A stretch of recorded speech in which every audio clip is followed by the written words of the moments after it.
Morning, baby Jules. Ah. Whew.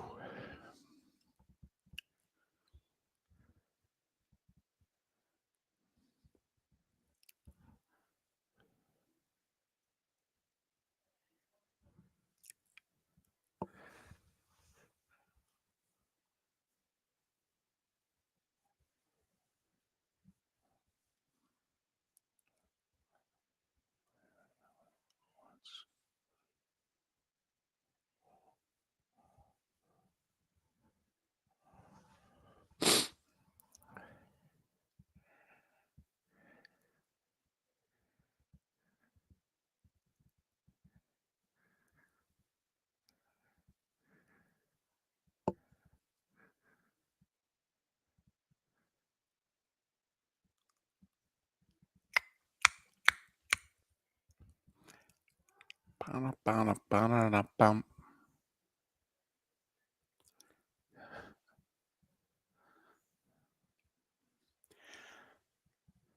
Paula, you are going to be dangerous when one of your teams wins something.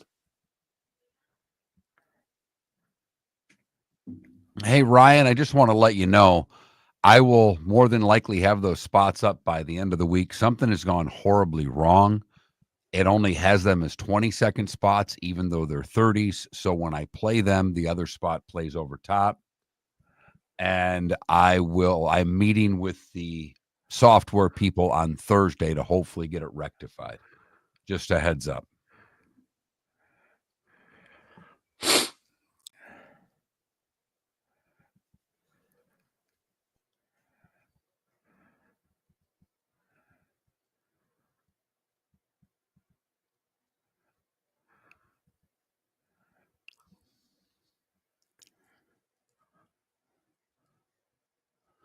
Ryan said, no worries.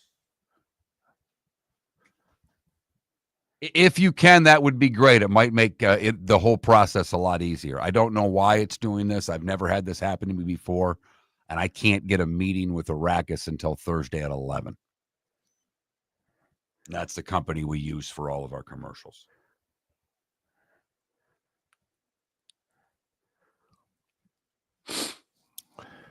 Fearful.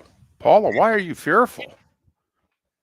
I am. If I were you, I would be too, Paula. And I'm a Tiger fan, but the way they're playing right now worries me. They've lost 6 of 7. I know they were due. I mean that lineup was overproducing. I understand that lineup needs another bat. Right. I think this is good. It happened before the deadline. It tells your team and GM exactly what you need. And you lose the D tackle for the year before the year starts. That's not good. It's just I understand your nerves, Paula. I don't know how the Lions don't take a step back this year, but can they take a step back and still win the division? That's the question. The answer, we'll give it to you in 3 seconds.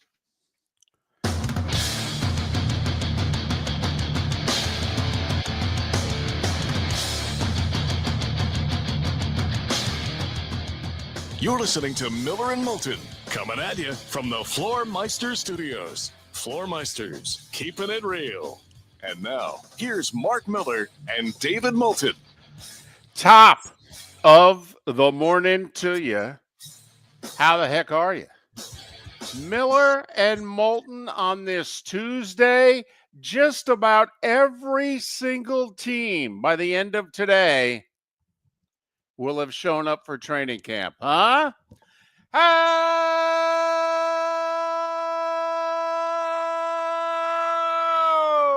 the heck are you? Miller and Moulton. MillerandMoulton.com. Miller_Moulton on X. Football magic numbers are 37 and 44. 5 weeks Thursday, the big college Thursday heading into Labor Day weekend. 16 games on the docket. That's when there's enough meat on the bone to say the college football season is underway.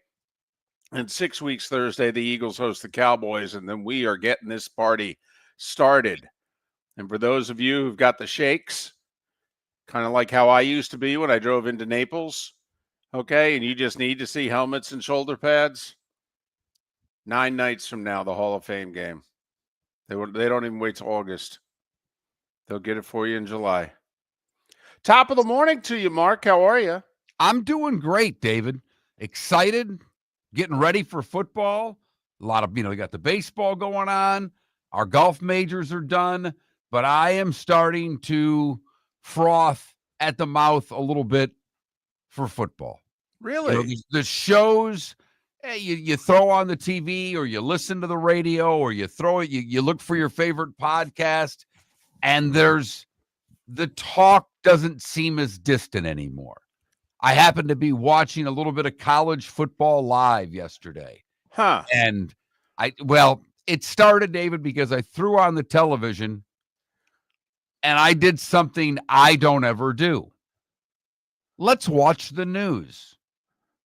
That was a terrible idea. Why did you do that? No. Because I hadn't watched an A block of the evening news in a long time. And it was 6:30. The daughter was at gymnastics. The wife was nowhere near home yet from work. I had dinner prepped and ready to go, but no one to cook it for.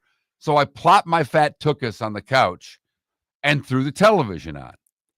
And it was right at 6:30. I said, I'll be damned. You know what I'm going to do? I'm going to watch a network newscast. What a waste of time that was. Won't do that again for a couple of years. I can read those headlines in 30 seconds and be just as informed as what they gave me in an 11, 12 minutes. But they went to commercial and I was done with it. So I said, now what am I going to watch? And on the Deuce, yes, that's what I call it, they had college football live. So I'm like, you know what? I'll throw that on. And they were having a big discussion about the ACC. And they're talking about week 1 games. And when they did that, I went, oh, boy, there you go. So That's exciting. Little LSU Clemson, little Florida State Alabama, little Miami Notre Dame. Is that what you're saying? Absolutely. Started to wet your whistle, did they? It really did. It is a good week 1. Surprisingly good, in fact, which usually means that week 2 is not going to be that good. But all right. Got to deal with what we got to deal with. That's all right. Week 2, the NFL will have already started. So, from a fan standpoint, we can get away with it. It's nice that they come out of the block strong. But yeah, I mean, you mentioned the big games, even Syracuse and Tennessee. We got Seth, who's the diehard Syracuse fan, and they were a little better last year. I don't know if they're going to be that good this year, but what's Tennessee got? Right. What's Tennessee got? That's a much bigger game for the Vols than it is for Syracuse. Oh, sure. It's an absolute must for Tennessee. My goodness. Georgia Tech goes to Colorado. What's Deion's life without his kid and Travis Hunter? Right. And Georgia Tech, I think, is going to be salty with that quarterback. Ooh, a sleeper team in the ACC, according to some. Right. So just looking at those games early in the year, and obviously, like you mentioned, LSU at Clemson, Alabama at Florida State, Notre Dame at Miami. So, yeah, there's a little there. And that's just the ACC. That's, the 3rd or 4th best conference. And I went, all right, I'm in. I've been listening to a little bit. I've been reading a little bit. But now others are talking about week 1, and that got me excited, David. Well, I'm glad. That's good. Okay, nothing wrong with wetting your whistle nearly 40 days early. We've got towels for that sort of thing. You can dry things off and regroup and what have you. So good. By the way, that's the ACC, not to be confused with the conference formerly known as the AAC. AAC. Telling you, if they had a sense of humor, they'd get Lee Greenwood to cut a new title track for their conference. Okay. I'm not proud to be an American. I'm proud to be the American. Okay. And then, you just change the lyrics. You work in some schools. I mean, come on. You got Army and Navy. in the conference. You can be patriotic. I mean, if they had a sense of humor, they'd do that. Would I get fired or just asked to leave the room if that was my suggestion in the marketing meeting? Probably just asked to leave the room, but you could be brought in later to be fired. That meeting could end, and upon further review, the commissioner go, I don't ever want to see him again. Right. Give me 10 minutes to get my stuff together and then send him to my office. In fact, you do it. I really don't want to. Who hired him anyway? Miller and Moulton. But 30 of the 32 teams will have shown up for training camp as of today. For some reason, the Falcons and the Steelers want tomorrow all to themselves. So we said this was the week where everybody's ready and they go to work. Do you think Will Levis stuck it to the Titans? Or do you think it just happened to work out that way? When I heard the news, Will Levis, shoulder surgery, out for the year, my first thought was, well, he wasn't going to play. Cam Ward's the quarterback. But, how did this happen? When did this happen? I thought they just did mini camp together and they were splitting reps and what's going on. But apparently he's had this injury 10 months and has desperately tried to avoid surgery. Because, Mark, I don't know if you're aware, but the Titans offseason is, they haven't played a game in over 7 months. I mean, he had plenty of time to get this shoulder surgery done. Yeah, David, you love a good conspiracy theory, like no one that I know. I just don't believe in today's NFL world that a guy in July has surgery that he put off for 10 months so that he could miss the season to really try to stick it to the team who drafted him.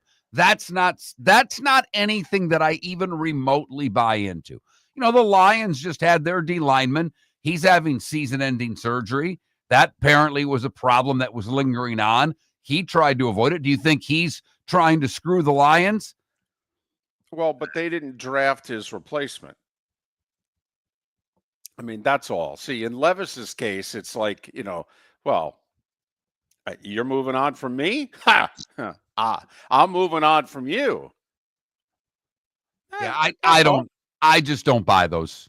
That's not something I buy into. It probably didn't. And the Titans made sure to say, hey, Will was very professional about all this. He tried really hard. We thought we had rehabbed it to the point where surgery wasn't needed. He re-aggravated it during minicamp. And now, unfortunately, this has to be fixed. I actually think it could help save his career. Because people thought last year he took a step back. And it's kind of like, well, it kind of explains why. He had a bum throwing shoulder. I mean, that's a pretty good excuse. As excuses go, that's a pretty good one. What was wrong with you? I couldn't throw. Oh, what position you play? Quarterback? Oh, so you didn't have a good year? No, I didn't. Understandable. So that's all. I like to start out with a good conspiracy or even a little conspiracy. Hey, do we think a little something's going on here? That's all. Just want to see where you're at right out of the chute. We got to do 4 hours together. I think it's important in the first segment for you and I to see where the other's at, who had a good night's sleep, who didn't, who needs a Snickers bar earlier than normal. The feeling out process. This is our round 1, baby. We do 12 segments. It's like a 12-round fight. Feels like a 15-round fight already this morning. Telling you right now. Here we are, not even to the first break. David's gone conspiracy theory with Will Levis. Hello. Brookings, South Tennessee. Dakota. Hello. And not only that, the Bengals spitting mad. I love it when teams are spitting mad at their guys who's not even their guy yet because he won't sign a contract. And right.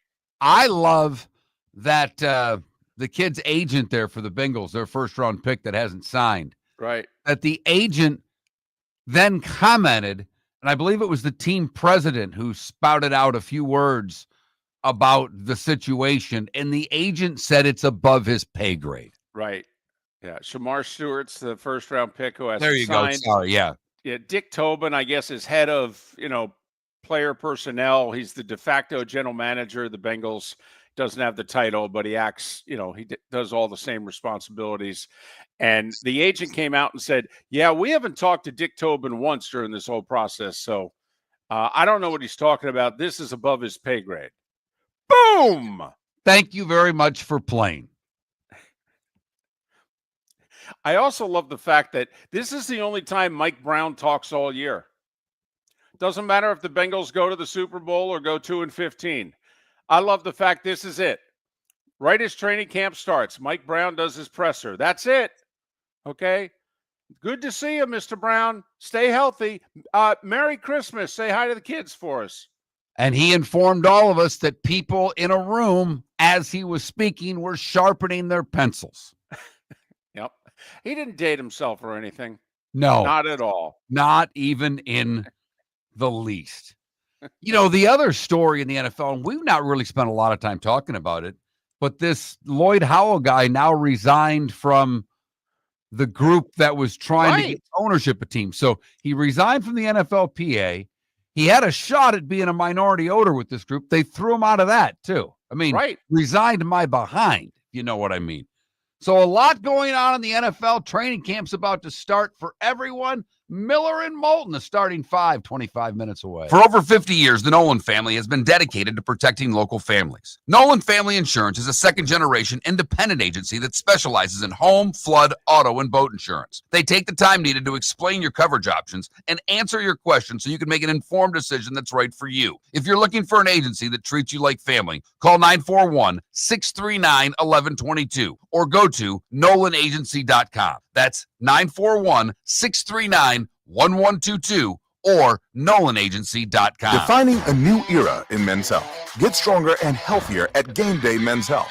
With our in-house laboratory, get in, get treated, and get back to your passion and purpose. Call 239-427-3441 for our Bonita Springs or Naples location to set up your free testosterone test and consultation. Mention Miller Moulton Radio Show for a 10% discount on your service. Start living your best with Game Day Men's Health, Bonita Springs and Naples. Call 239-427-3441 today. American Paint Supplies is your one-stop shop for all your coating needs and has been for 30 years. American Paint Supplies is also your #1 Festool dealer in Southwest Florida. If you are a builder, cabinet maker, painter, or power tool enthusiast, Festool craftsmanship can be found at American Paint Supplies. Celebrating 30 years of service, and Festool is celebrating 100 years of excellence. Come to American Paint Supply for a perfect pairing of service and expertise on 6100 Shirley Street, Naples, off of Pine Ridge, or online at AmericanPaintSupplies.net. With summer approaching, time to take care of your own house. So stop into the Floor Meisters and see their huge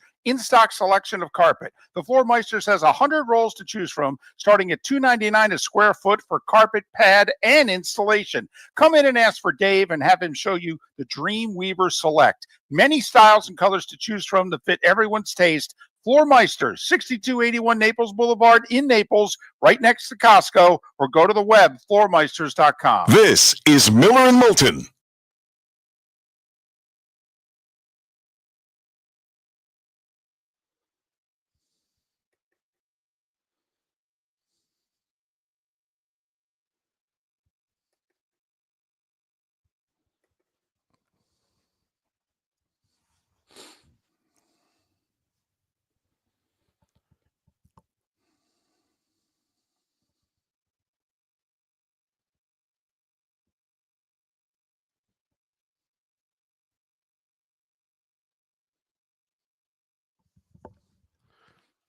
Paula, you haven't lost a game yet.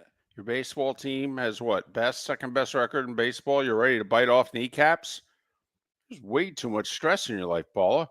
What about the grandkids? What about the hubby? Take some time off.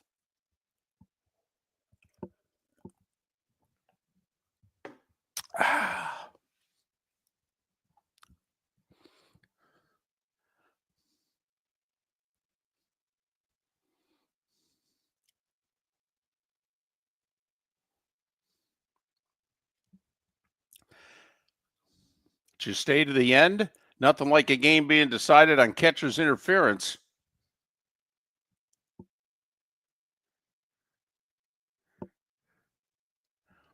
But a win is a win is a win.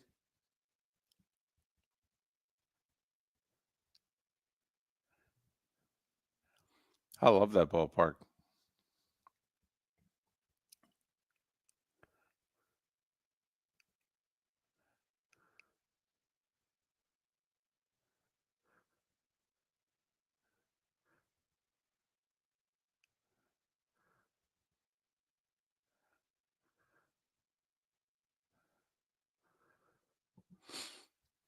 Great sports city, EB. Phillies have been drawing pretty much since they opened that ballpark.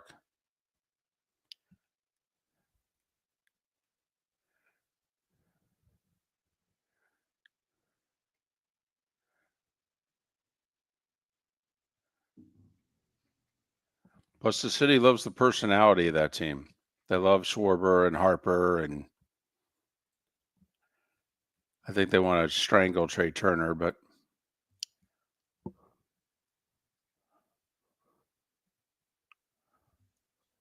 Trey Turner, I think, is their Mitch Marner, but it's a whole other story.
David, it was today in 1979 that Little Richard said, if God can save an old homosexual like me, he can save anybody.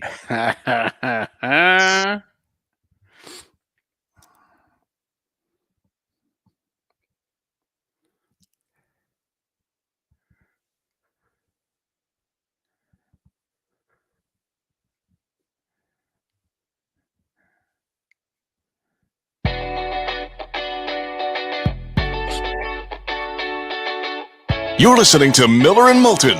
And now, here's Mark Miller and David Moulton. 21 minutes after the hour. Miller and Moulton, millerandmoulton.com, Miller_Moulton on X. We'll head out to Nashville. Talk to Blaine Bishop. He played for the Titans. He broadcasts for the Titans. He does sports talk radio in Nashville.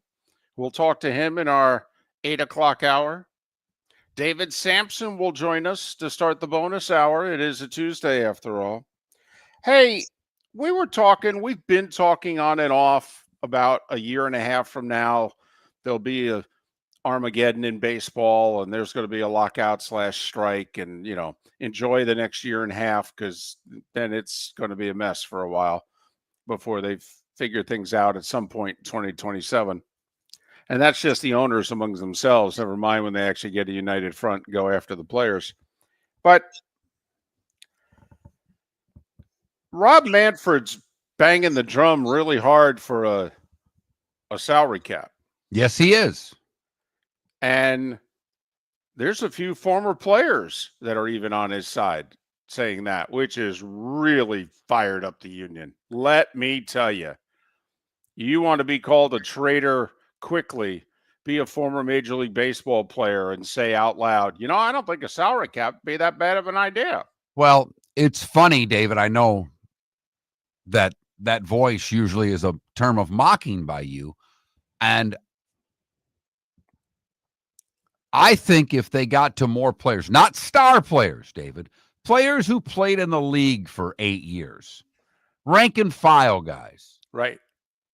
And got those guys to talk about a salary cap, which means the key thing that a salary cap means is a salary floor. That's everything. And it benefits far more players than not having a cap benefits. Not having a cap benefits the top 2, 3, 5%. Having a floor benefits far more players. But how does it help the owners and the commissioner when, Mark, I ask you a very simple question. It is the morning of July 22nd. We are 2/3 of the way. Almost. We're at least 60% of the way. Most everyone's played 100 games. Some have played like 99.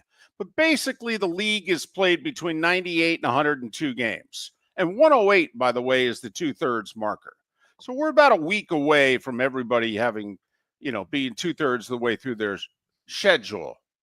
Mark, on the morning of July 22nd, who has the best record in Major League Baseball? Believe it's the Milwaukee Brewers. You're damn right it is, Mark. You're damn right it is. Would you like to guess where the Milwaukee Brewers are in payroll? Remember, 30 teams. 20th, 21st? Higher. And by higher, I mean lower. 24th. In some surveys, they're 24th. In others, they're 23rd. I don't know how that happened. I don't know how much money the Brewers have spent or the Nats have spent to jump ahead of the Brewers. But anyway, Mark, they're 23rd or 24th in payroll, depending on which survey you look at. They're spending either $108 to $115 million. Or as the Mets and Dodgers call that, an outfield. But not only that, Mark, I mean, right smack in the middle are the Mariners and the Tigers. 15, 16, 17, whatever survey you look at, the Mariners, the one I've got here was opening day. Mariners 16, Tigers 17. Okay, these are the playoff teams today. Today. The Mets have the highest payroll because the Dodgers actually are spending more money, but they have far more of it deferred. So the Mets are spending on the books about $2 million more than the Dodgers. Mets at 1, Dodgers at 2, Yankees at 3, Phillies at 4, Jays at 5, Astros at 7, Padres at 9, Cubs at 10, Red Sox at 12, Mariners at 16, Tigers at 17, Brewers at 23. Those are your 12 playoff teams right now. So 9 of the top 12, I mean, hey, there's your correlation. You spending money, you got more talent, better chance to win. But the Brewers have the best record in baseball, and the Tigers have the second best. And they're 23rd and 17th in payroll.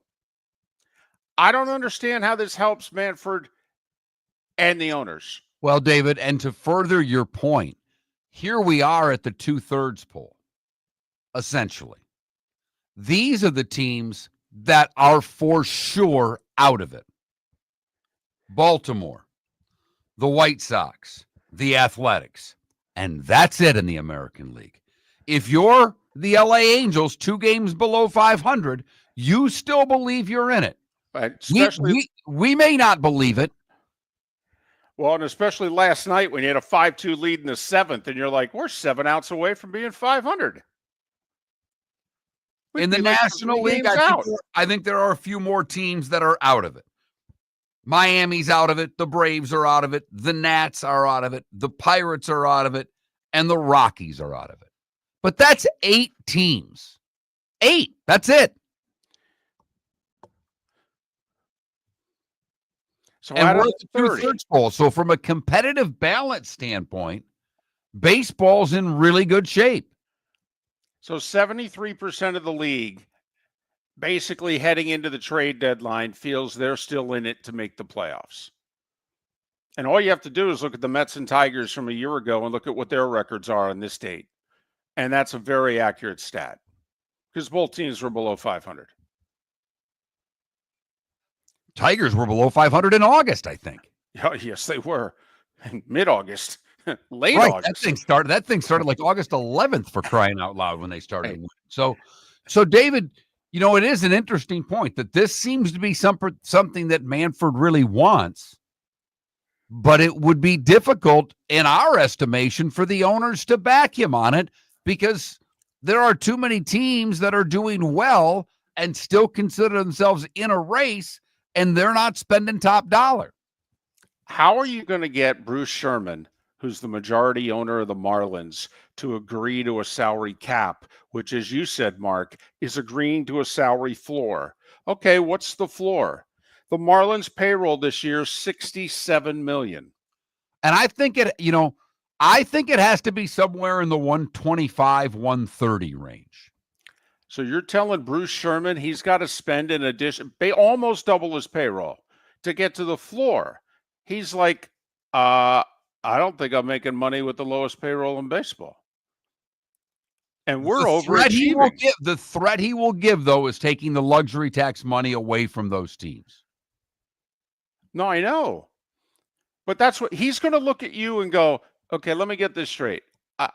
I'm losing money at $67 million. You want me to spend an additional $55, $60 million on payroll, and you're going to take away the subsidy that I've been getting?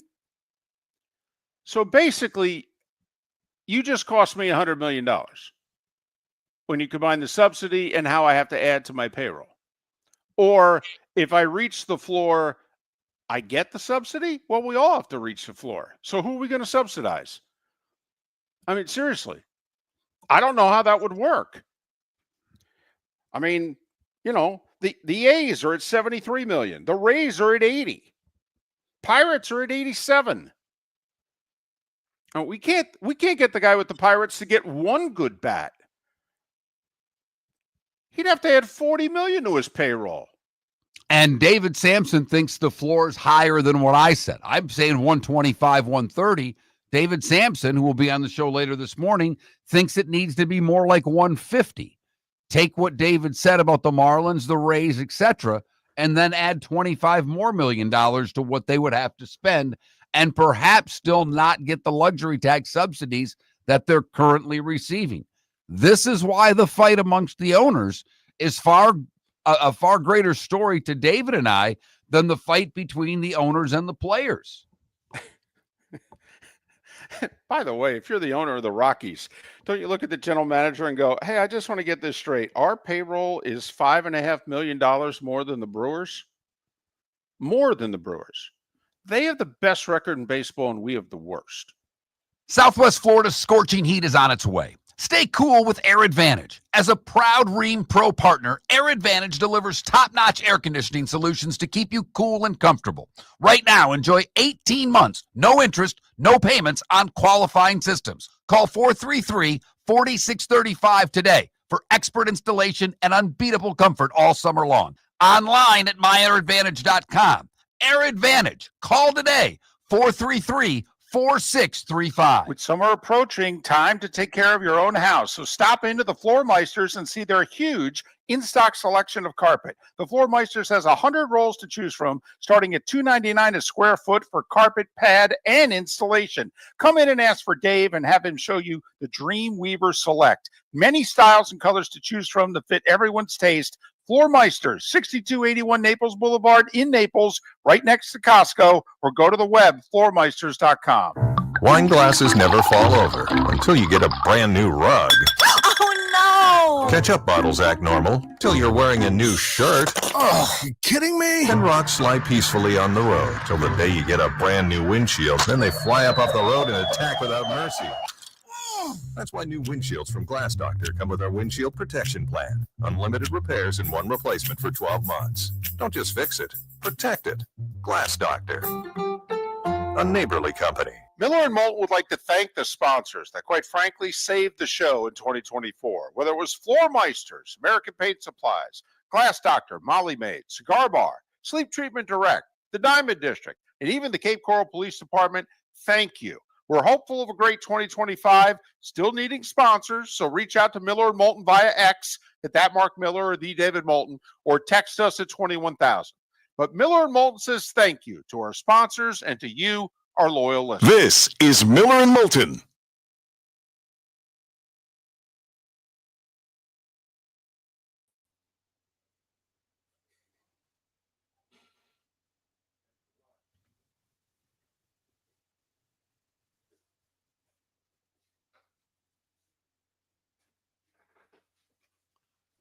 Puck Virtue, those are all noble statements, but the league's never had more revenue.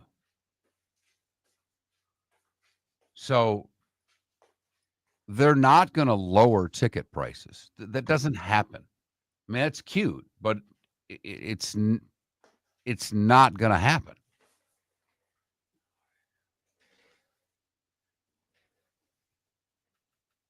Hey, your league's never made more revenue. You guys should get paid less. It just doesn't work that way. That's not even logical.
Yep.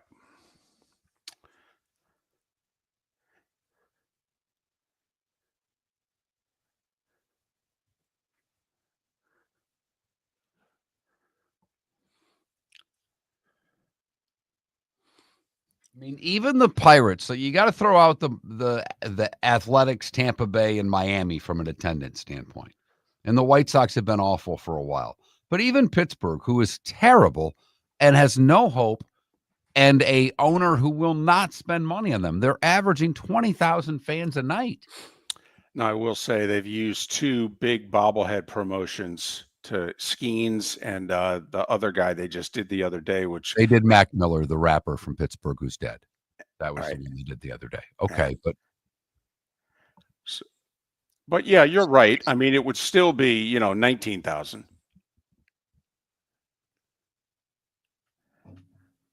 Baltimore's averaging 23.4, and they're awful.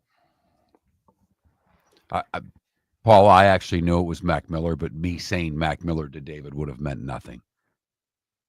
I just went rapper, but thank you. I do enjoy me some Mac Miller. The NPR Little Desks with Mac Miller, very good if you've not seen it.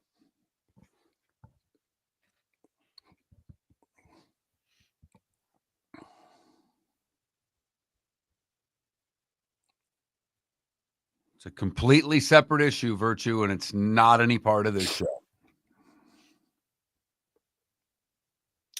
Why should beers at the ballpark be $1? I mean, how much is it at your favorite bar?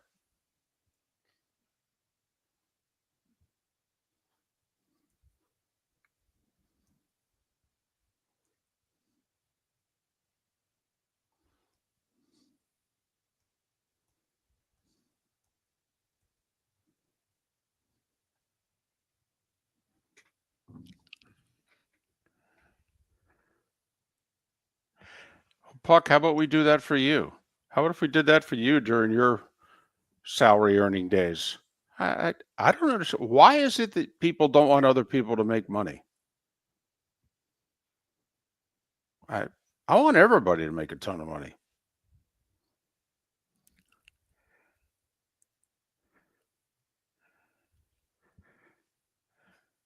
And by the way, Puck, these owners could say no.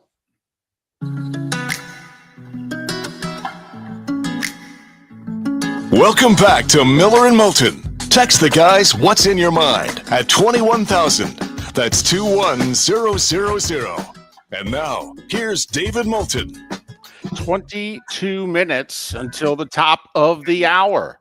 Blaine Bishop will join us 2 hours from now. David Samson atop the bonus hour of Miller and Moulton. MillerandMoulton.com, Miller_Moulton on X. We have not discussed a poll question today. I don't know if we have, anything special today, kind of like yesterday was National Junk Food Day. We do not. Today is a bit of a nothing day from the National Day calendar. Well, let me tell you, Mark. Our show yesterday, I don't know. See, your wife's working, okay? Your wife, although she does have time off occasionally, so I don't know if you ever go home and wife goes, how was the show? And you go, oh, it was fine. We had this, decent poll question today, blah, blah, blah. My wife and I did 30 minutes. 30 minutes. We did 2 segments after the 4-hour Miller and Moulton show, just on National Junk Food Day. Yeah, not so much in my house. Wife had an emergency with her last appointment of the day, had to save a dog that kind of collapsed on her. So she normally, Monday's her long day. The long day ended up being about an hour and a half longer than normal. Oh, good. And then when she got home, she just told me about her day. Right. Never asked me about mine. Didn't care in the least bit. And to be brutally honest, when it's 7:45 at night, if she would have asked me how the show was, I would have had no idea what to tell her at that point. I had forgotten about that show 8 hours previously. So you got any thoughts? Okay, today? Full question? Yeah. I do. I have a little bit. I have a couple of thoughts. I have a couple of football ideas in my head that I think we could bounce around during the break. Okay. But good to know. We're still open. In fact, I'll tell you what, I'll get some sort of David Moulton autographed item to you if you text a poll question that we use to 21,000. What's the item? The razor that you used to shave your mustache back in the 80s. There are still photos. That mustache lasted till about 97. Okay. Lasted through the wedding. I got married 29 years ago. I had a stash. To this day, I can't believe your wife allowed that. She said she liked it. Okay. I know. She was upset with me. I was the one that made a career choice. I was told I was not getting jobs because I was still in local television. Well, since that ship has sailed and we're not getting jobs, I mean, you have your 3 jobs. I have my 2 jobs. I'd love both of them to be a lot more prosperous, but what the hell?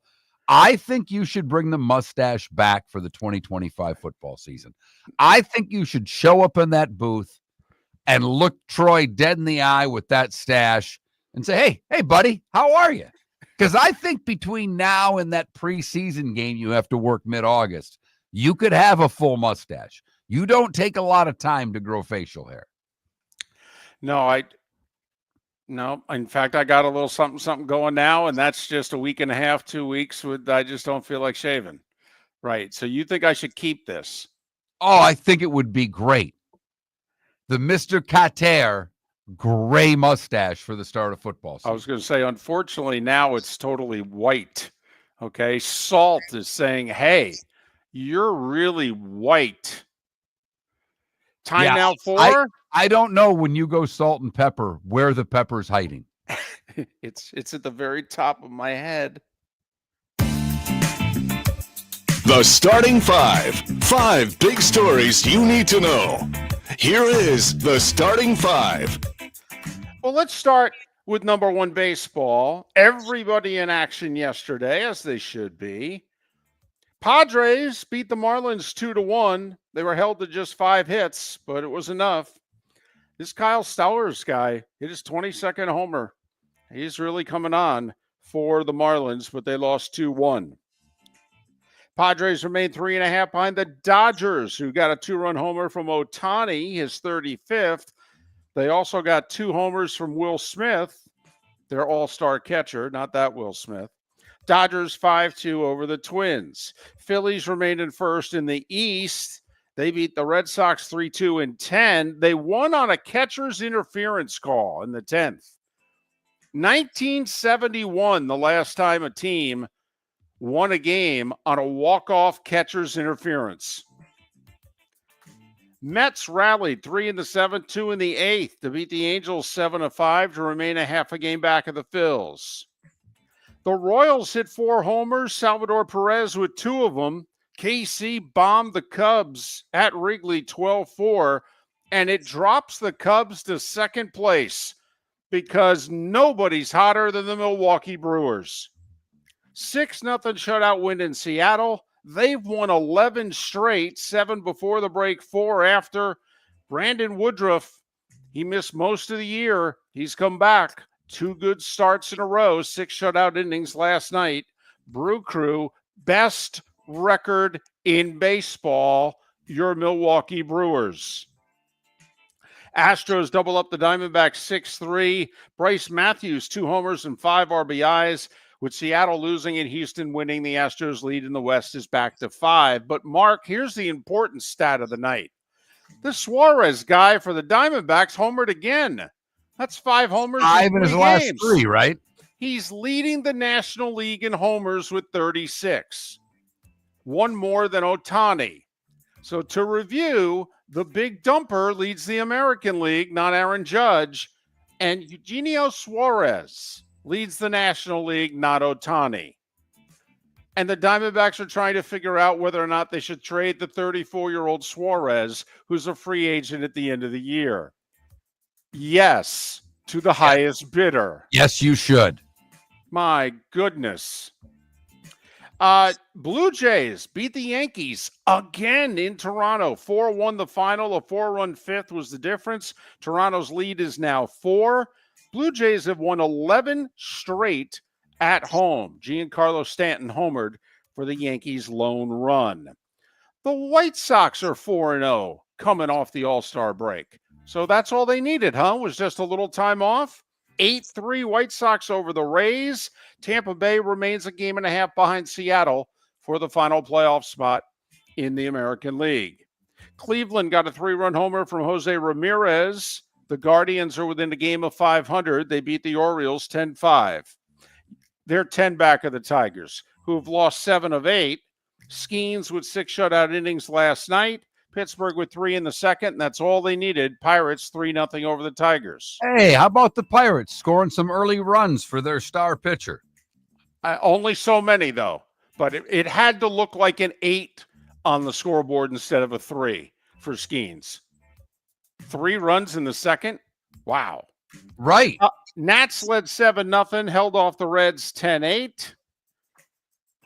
The Reds are 3.5 back of San Diego for the final playoff spot in the National League. Tied with the Cardinals, who snap a 3-game skid by beating Colorado 6-2.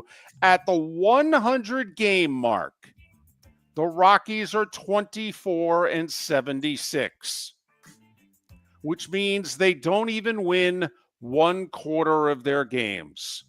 They're on pace to win 38 games. That would be 38 and what? 124? That would be the worst record of all time. Braves. Drake Baldwin with 6 RBIs. And the Giants, their 6th straight loss. Atlanta 9-5 over San Francisco. And Texas with 4 in the 5th beat the A's 7-2. Texas over 500. Texas just 2.5 out of the wild card. Texas with the best pitching in baseball. Think maybe they should acquire Suarez from the Diamondbacks? Talk about a team that needs a bat. Probably need about 3. NFL, 26 teams mandate that their veterans show up at training camp today, including all 3 in the state of Florida, the Jags, the Bucks, and the Dolphins. That means as of this afternoon, 30 of the 32 teams in the league will be in training camp. The only 2 whose veterans report tomorrow are the Falcons and the Steelers. Nyheim Hines, you may recall him. He was a good return guy for the Bills 3 and 4 years ago. Got hurt 2 summers ago right before training camp in a jet ski accident. Tore his left ACL. Hines missed all of 23. Tried to come back last year with the Browns. The Browns basically put him on IR. So he hasn't played in 2 years. And yet the LA Chargers are so banged up at running back. The LA Chargers signed 28-year-old Nyheim Hines to a 1-year contract after working him out Monday. I mean, great for Hines. But remember what I was saying yesterday? I'm concerned about the Chargers. Yeah. I got you. I just don't think they've got enough good running backs and wide receivers around Herbert. I really don't. I'm with you on the receivers. I think the rookie is going to be fine. I think the running back by committee the rest of the way will work.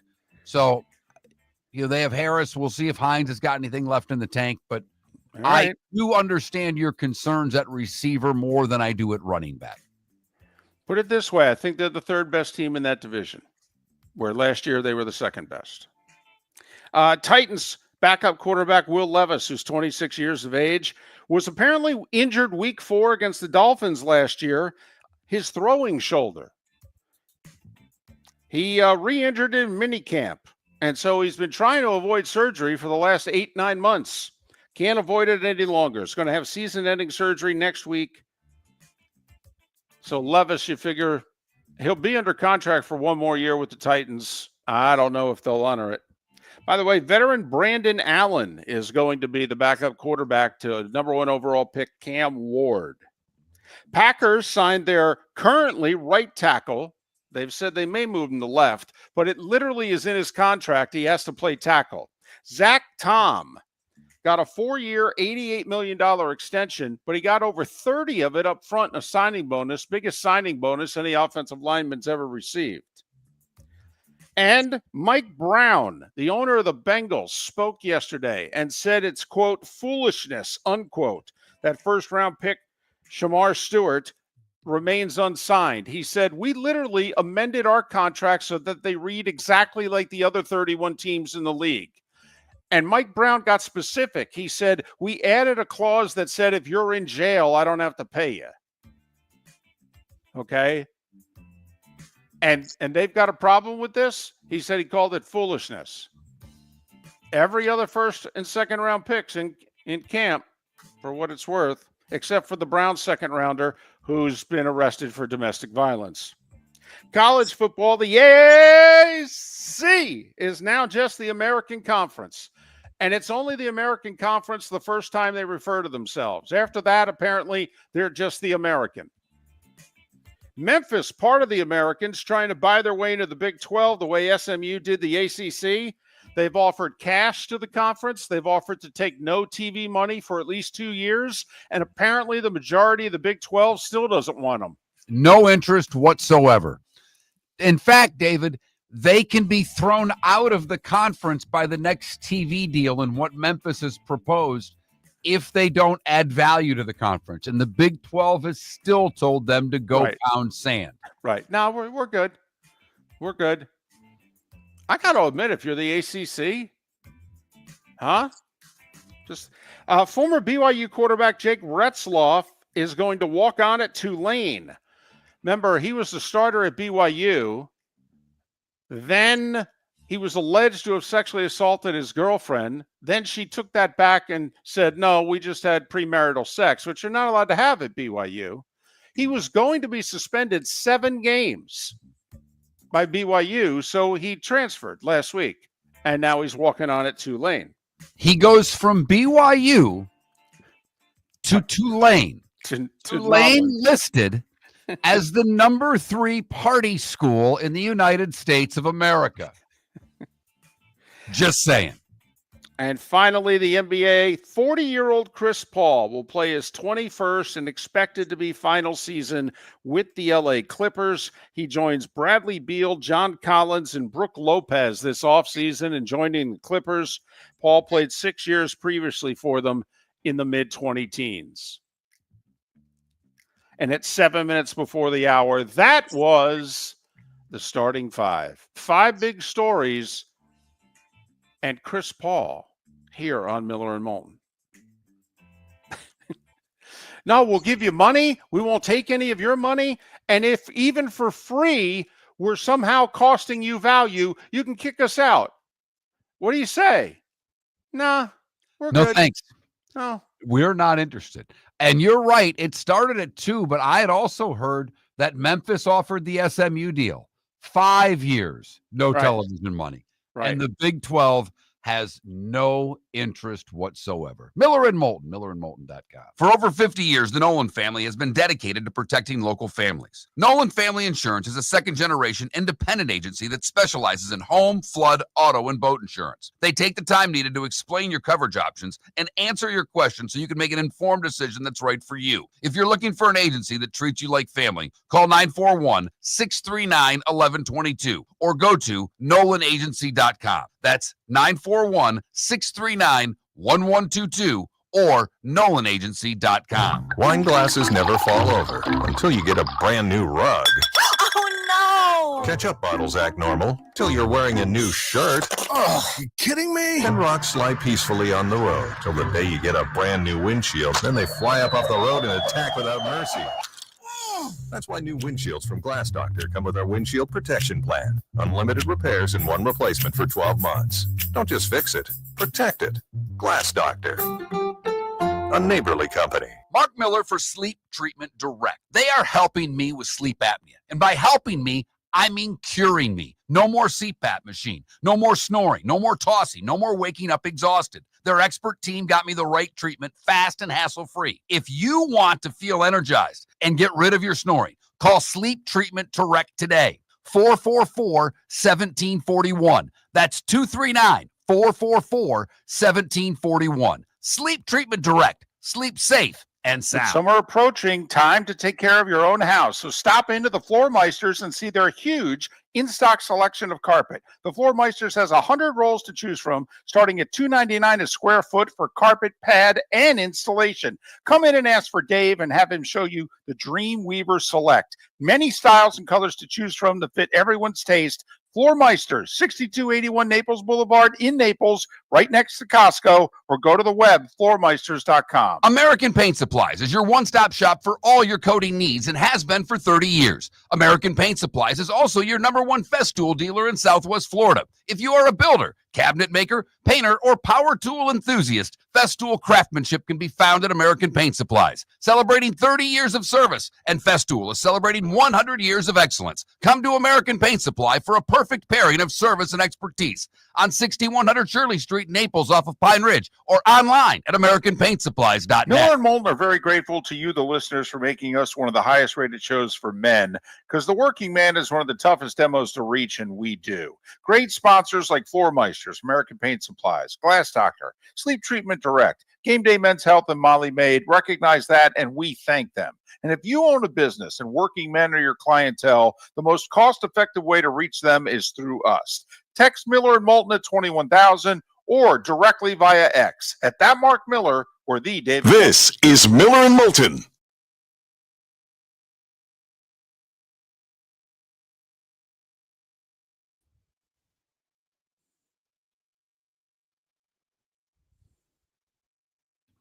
Florida State was #1, Johnny. I did not see Florida in my quick perusal. I'm sorry. California, Santa Barbara, #1. Florida State, #2. Tulane, 3. Bama, Syracuse, Georgia, Wisconsin, USC, Illinois, and West Virginia round out your top 10 party schools.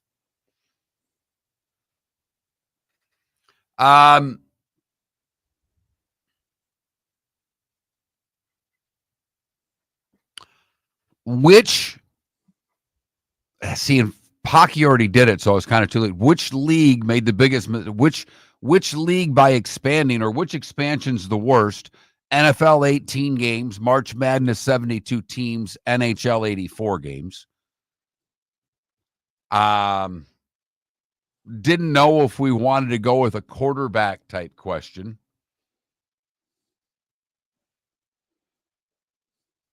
And I think we've already done one, like Trevor or Tua, who will have the better year.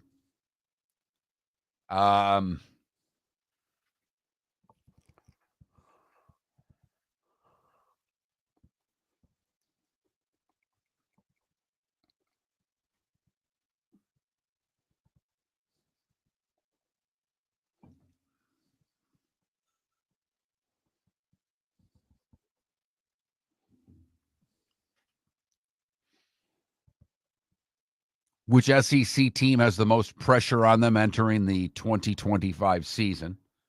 Florida, LSU, Alabama. Have you heard any of the things I've said? Because you were looking down. No, I'm sorry. No problem. Which one do you like? I was just spouting things off. I don't know if I like any of them. Okay. What I said was, we could do it. I think we did a Tua or Trevor question already, so I don't know if that stacks up.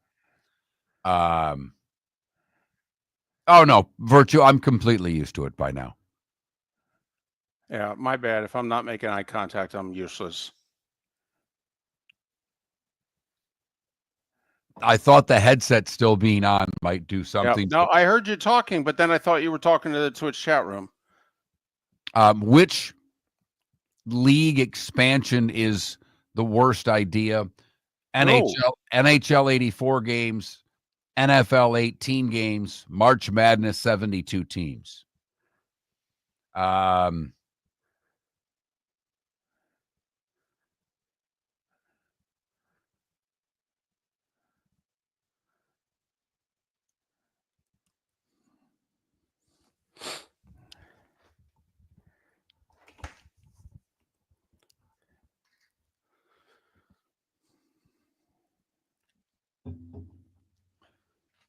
I thought when you were talking expansion, you were talking franchises. I thought you were going to go baseball, hockey, or basketball.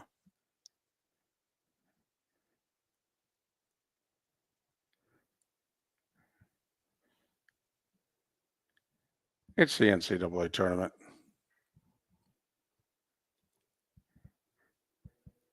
And I know by the first Thursday we're back to 64, but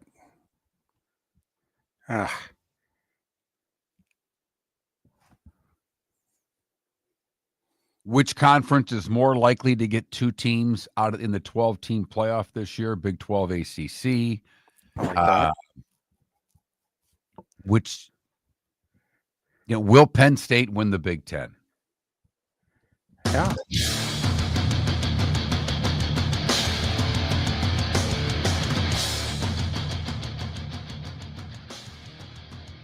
You're listening to Miller and Moulton, coming at you from the Floor Meister Studios. Floor Meisters, keeping it real. And now, here's Mark Miller and David Moulton.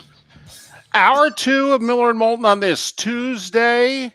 Hope your week got off to a good start yesterday and things are going well. For those of you with kids, you're looking at the calendar going, man, how much more time till they go back to school? And by the way, where are you on that?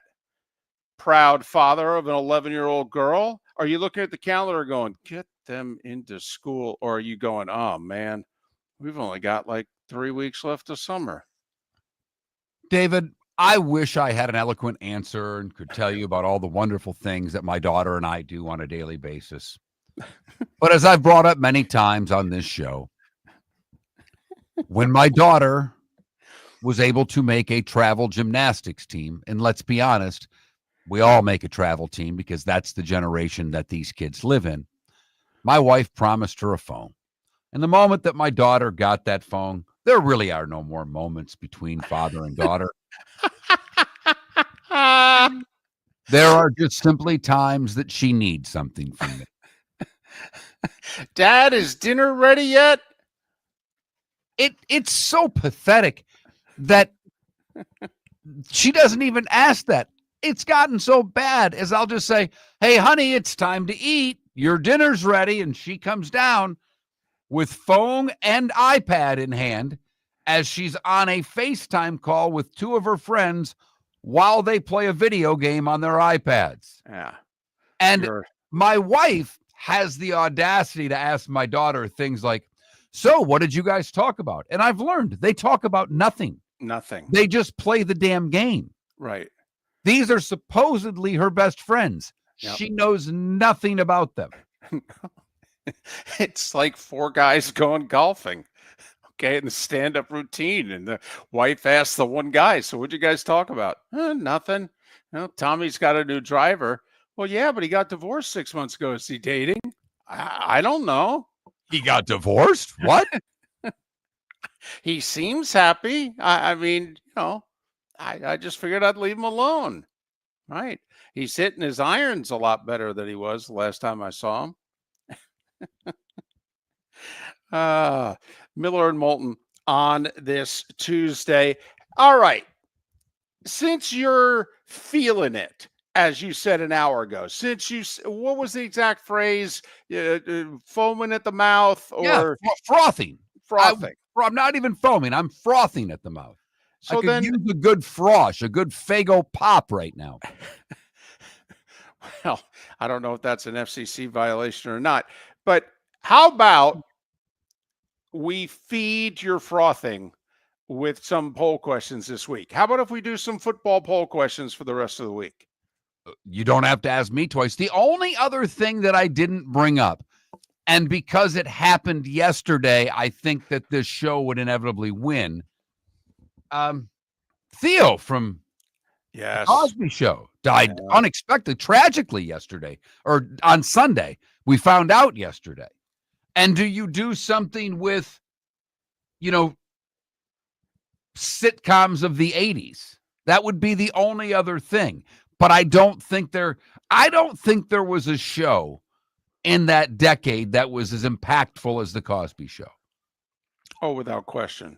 I mean, Family Ties hit a lot of hard, they tried to hit a lot of subjects, a lot of different storylines, but not like The Cosby Show.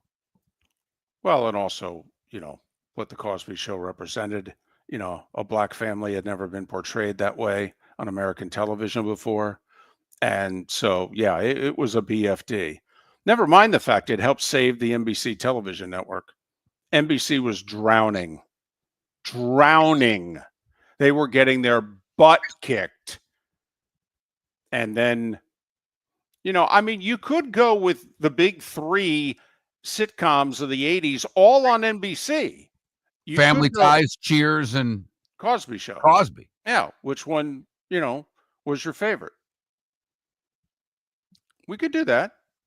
I mean, I'm fine with that. That kind of, when you sent me that text yesterday, I know. I don't react, but it's our old producer and David and I are on a text chain, have been for, damn near 20 years now, so it seems.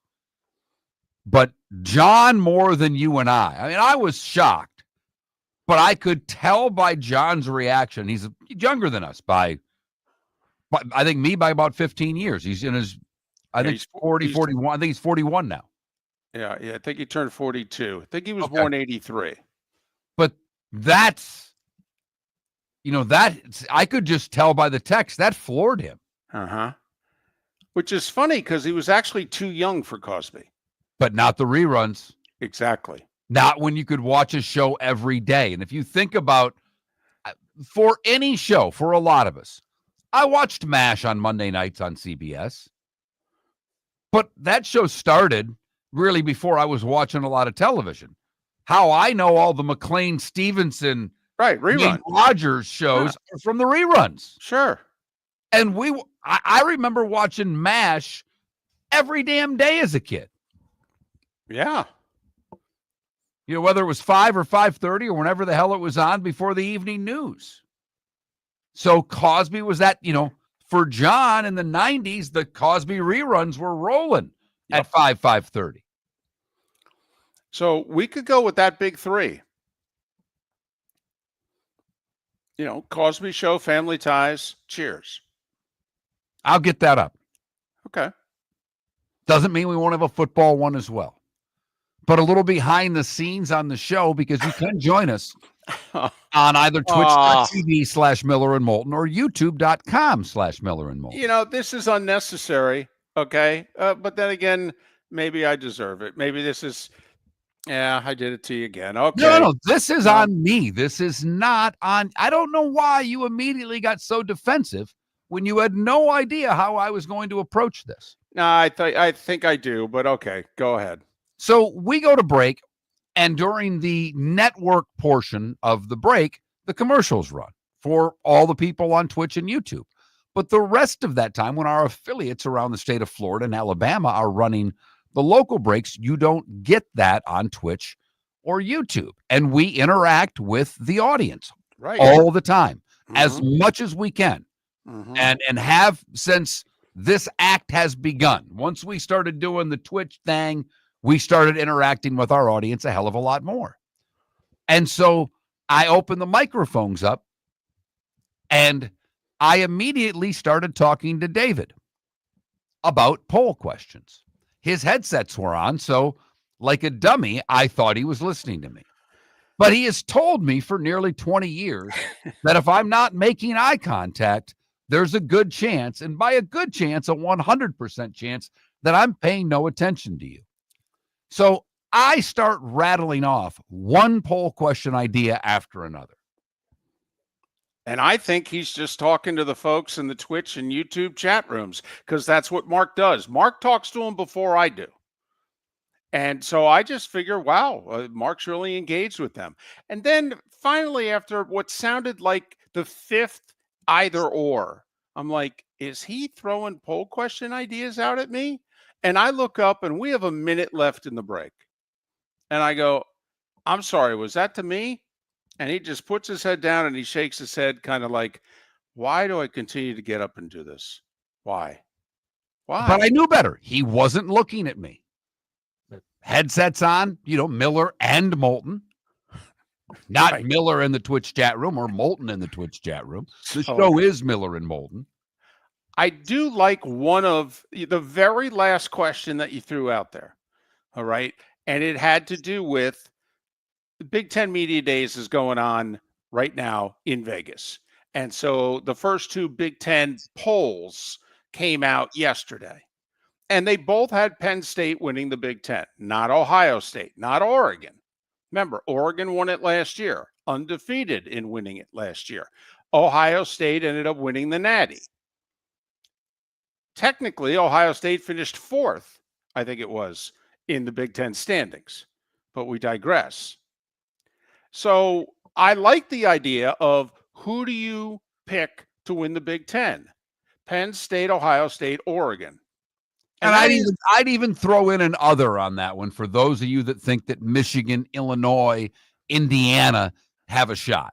Okay, fine. You want to throw in other? Can't do much harm.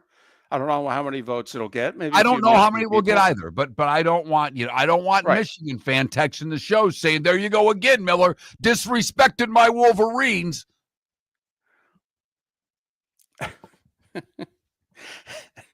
It would sound, the texts do sound amazingly just like that. And so, okay, I say that's our second question. In honor of Theo, we go with our best 80s sitcom, Cosby Show, Family Ties, Cheers. Those are the big three. I know other people are suggesting other things. Love the suggestions, but I don't think there's a fourth that even makes the list. Yeah, in fact, help me out here. What would I mean? According to IMDb, they have the top 35 shows. But those are the big three. They've got the Golden Girls as 4. Yeah, okay. Who's the Boss is 5. Cute. Full House is 6. Cuter. Growing Pains is 7. Perfect Strangers. Yeah. Different Strokes. I think of that as more of the 70s, but it is in 70s and 80s. The Facts of Life, Webster, Silver Spoons. Yeah, nothing. Nothing there with any meat on the bone. Nothing. All right. Now I'll say this: Golden Girls. Here's the funny thing: our former producer, who we do the text chain with, who's significantly younger than the both of us, he might vote Golden Girls. He loves that show, and he certainly didn't watch a single episode of it growing up. I mean, the show was off the air by the time he was 6. But I would go with the big 3. And I think we will, and we'll also get up the Big Ten poll question of who do you think is going to win the Big Ten? Is this finally Penn State's year? They do have to travel to Columbus, but they brought everybody back. Their collective did an amazing job of keeping all of that talent in Happy Valley. Give them credit, David. A lot of schools lose a lot of guys. They had guys that could have gone pro and didn't, and they kept everybody. Basically, their whole offense is back from last year. All their yards are back. So in other words, Mark, and I know we're going to break. So in other words, Penn State did this year what Ohio State did last year. Exactly. Who won the Natty last year? Ohio State. Huh. And they didn't win the Big Ten. They didn't even appear in the title game. So Penn State could still lose in Columbus, not even make the title game, and still win the Natty. American Paint Supplies, celebrating 30 years in Naples, is proud to be the exclusive Farrow & Ball dealer in Southwest Florida. The best thing to come from the UK since the Beatles, Farrow & Ball has the colors and paints at American Paint Supplies. See why all the designers and painters choose Farrow & Ball. For 30 years, American Paint Supplies provides the perfect pairing of service and expertise on 6100 Shirley Street in Naples off of Pine Ridge, or online at AmericanPaintSupplies.net. American Paint Supplies is your one-stop shop for all your coating needs. With summer approaching, time to take care of your own house. So stop into the Floor Meisters and see their huge in-stock selection of carpet. The Floor Meisters has 100 rolls to choose from, starting at $2.99 a square foot for carpet, pad, and installation. Come in and ask for Dave and have him show you the Dream Weaver Select. Many styles and colors to choose from to fit everyone's taste. Floor Meisters, 6281 Naples Boulevard in Naples, right next to Costco, or go to the web, floormeisters.com. Southwest Florida's scorching heat is on its way. Stay cool with Air Advantage. As a proud Ream Pro partner, Air Advantage delivers top-notch air conditioning solutions to keep you cool and comfortable. Right now, enjoy 18 months, no interest, no payments on qualifying systems. Call 433-4635 today for expert installation and unbeatable comfort all summer long. Online at myairadvantage.com. Air Advantage. Call today, 433-4635. Wine glasses never fall over until you get a brand new rug. Oh no! Ketchup bottles act normal till you're wearing a new shirt. Oh, you kidding me? And rocks slide peacefully on the road till the day you get a brand new windshield. Then they fly up off the road and attack without mercy. That's why new windshields from Glass Doctor come with our windshield protection plan. Unlimited repairs and one replacement for 12 months. Don't just fix it, protect it. Glass Doctor. A neighborly company. This is Miller and Moulton.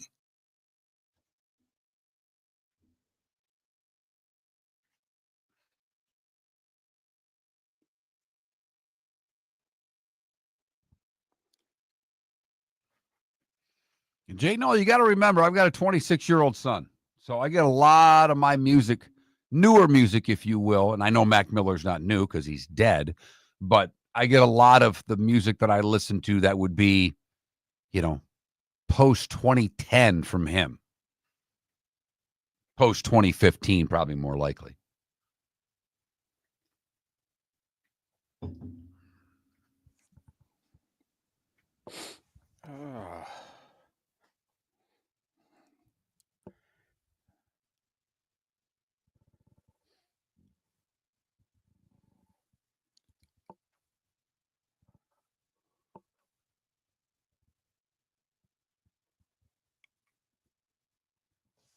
Well, Puck, once again, and Puck, I'll tell you what, you're becoming one also that's never wrong, just ask you. But Puck, we just said Ohio State kept all that talent last year. They don't have the same level of talent this year.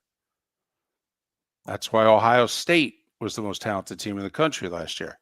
That's why you could argue Penn State is the most talented team in the country this year. So We'll see. They may not beat them this year.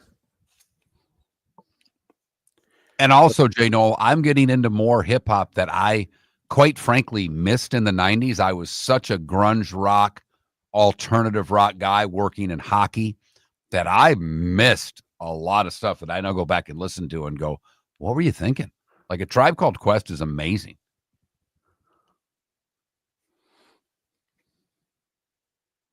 This 90s sitcom one is tough. It's not Family Ties to me, but between Cheers and The Cosby Show, I think in the day I liked You mean the 80s? The 80s. I think in the day I liked The Cosby Show more. In the rerun world, I may have liked Cheers more. I think Cheers plays longer, if you know what I'm saying. Yeah. I liked Cheers more.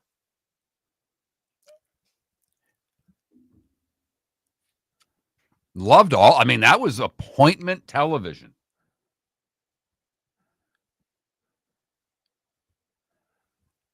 When the Cosby Show started, I just started college. So I was a little busy. But by the late 80s, when I'm getting done with college and I'm working, okay, yeah, the Cosby Show, you know, but man, I just thought Cheers was hysterical.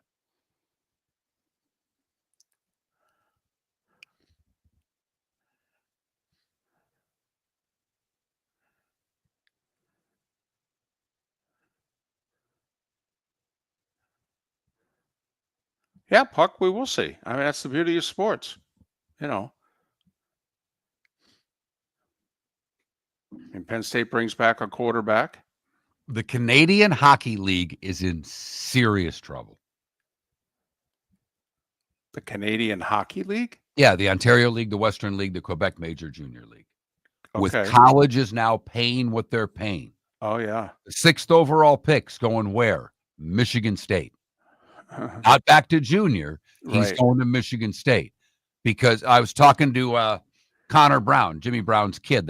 He's leaving Western to go back to the USHL. Long story.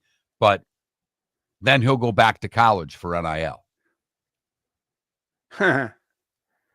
Yeah. But, you know, that kid at Penn State, he's making like $700K.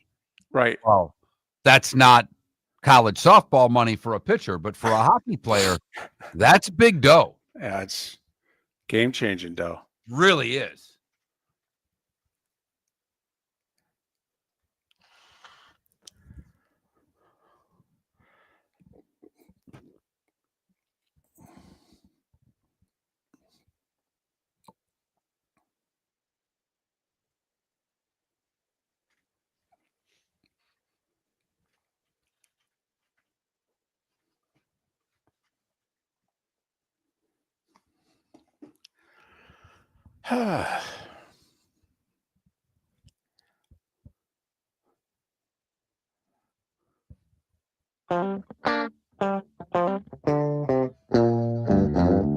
You're listening to Miller and Moulton. And now, here's Mark Miller and David Moulton. 21 minutes past the hour. Miller and Moulton, millerandmoulton.com, Miller_Moulton on X. Not one, but two poll questions today. What do we have? 2 or 3 of them yesterday with National Junk Food Day? But as an ode to the late Malcolm Jamal Warner, passed away. I guess it was on Sunday, but we didn't get the word till midday yesterday. Just 54 years of age, the first prominent member of the Cosby Show to no longer be with us. Got us thinking about our favorite 80s sitcoms. And the beautiful thing is that even if you're younger, you've watched them on reruns. So was it the Cosby Show? Was it Family Ties? Was it Cheers? For me, it was Cheers. I was torn between Cheers and the Cosby Show, and I was trying to think back to those teenage days of which one I liked more. And this was appointment television. It really was. Loved both shows. Cheers plays longer, better for me. I voted Cheers. So have most of you. It's at that Mark Miller, the David Moulton, Miller_Moulton on X. And then who will win the Big Ten football title this year? Penn State, Ohio State, Oregon, and we threw other in there just for you-know-what and giggles. Right now, the Buckeyes getting the most votes in the early going. Yesterday, National Junk Food Day. We asked you if pizza is a junk food. 76% of you said it is not a junk food. And 41% of you picked chips as your favorite junk food over French fries and onion rings and the chocolate candy category. So thank you for voting and participating. If you don't have X and still want to participate with your opinion on any of these things or anything that we discuss on the show, the text line is always open, 21,000. If you have not texted the show before, you need to text the keyword Miller to 21,000, and then the gates are open, and you can text as much as you would like.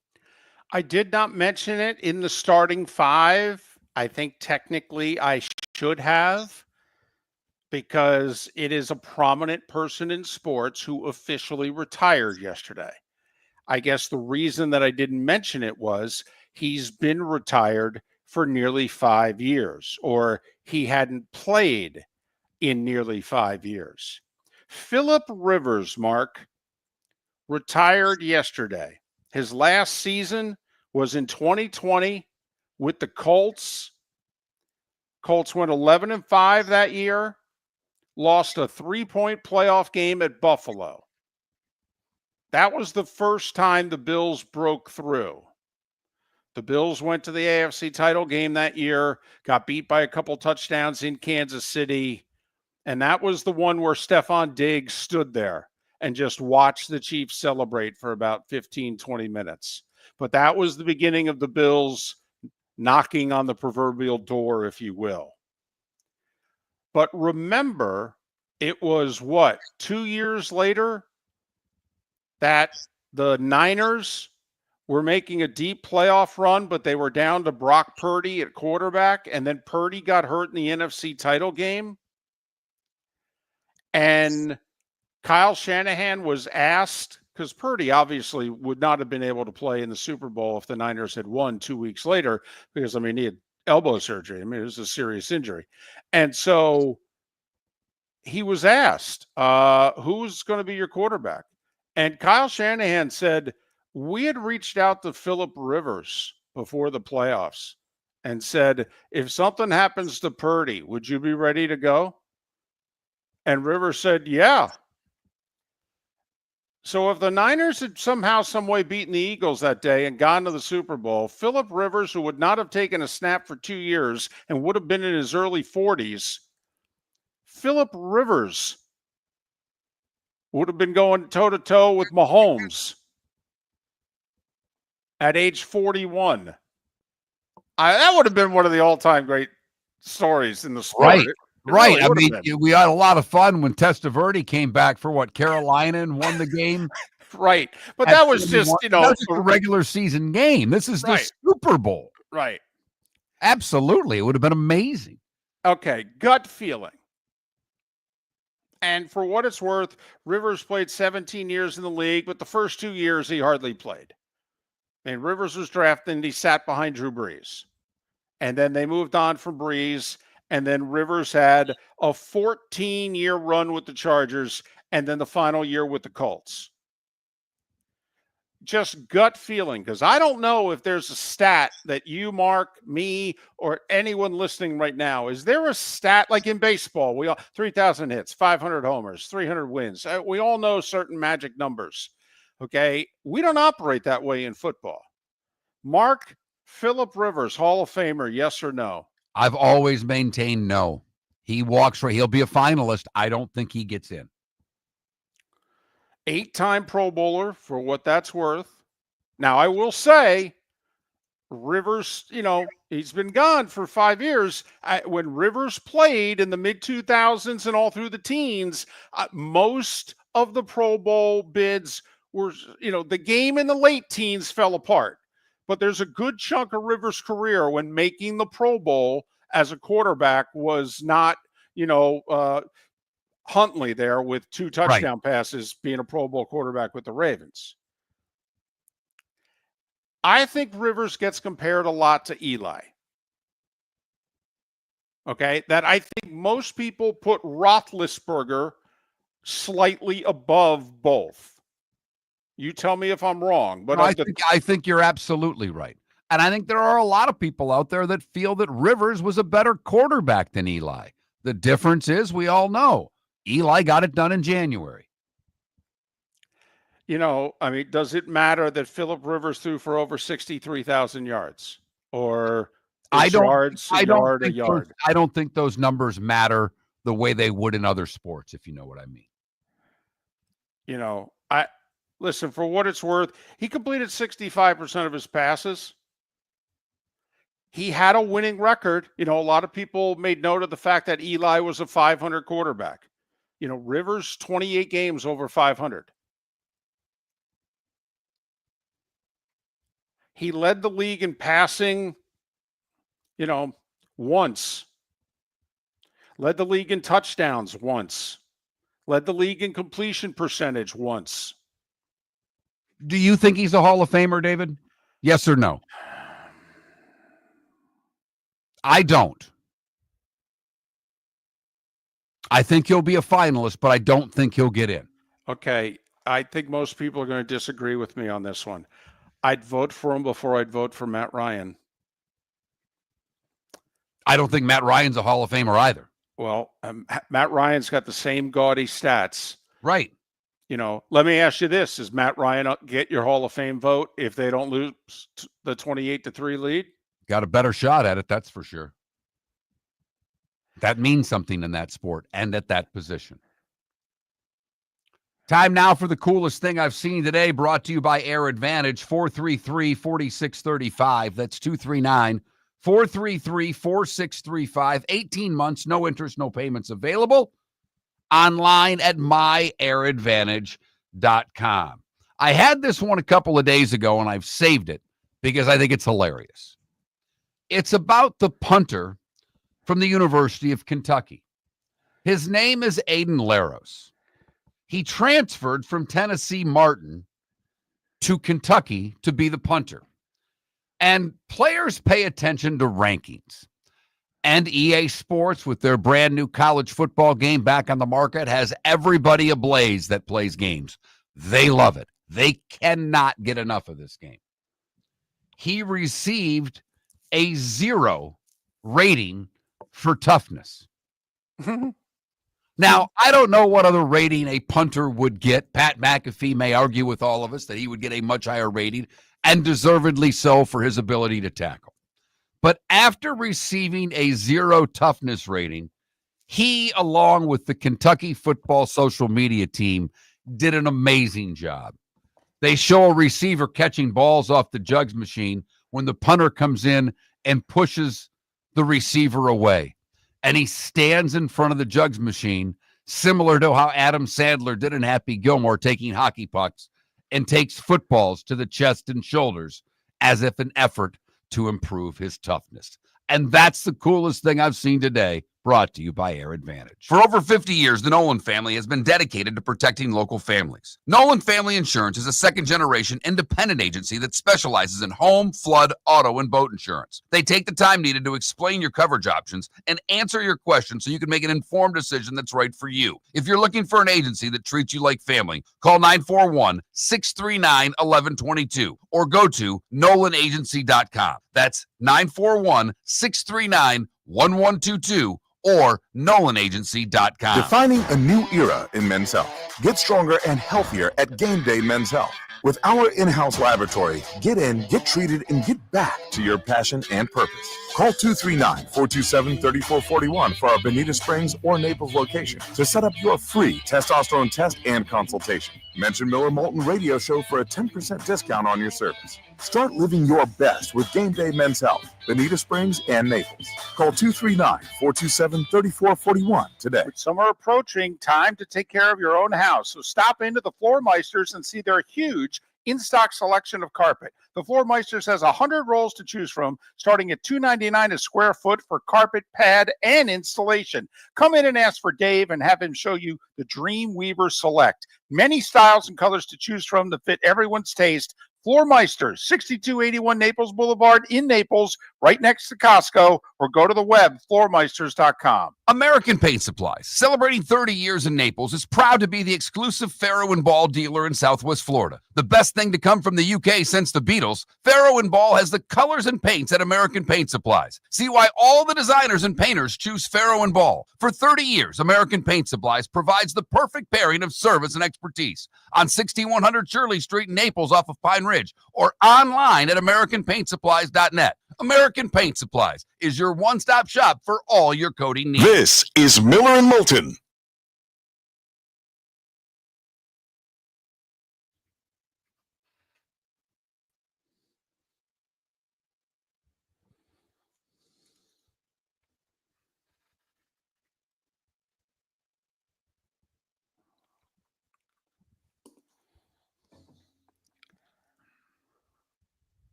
DC, do you really think the Pro Football Hall of Fame is the Hall of Very Good?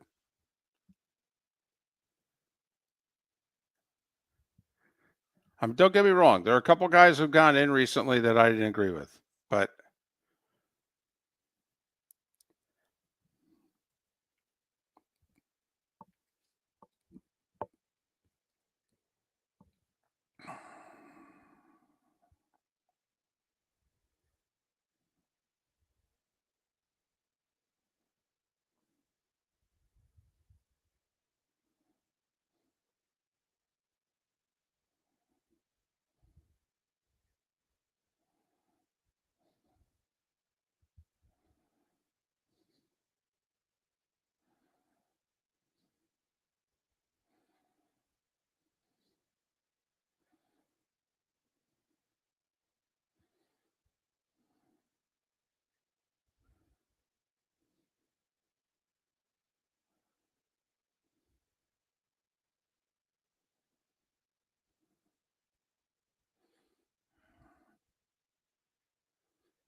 well, Bernie's not in the Hall of Fame.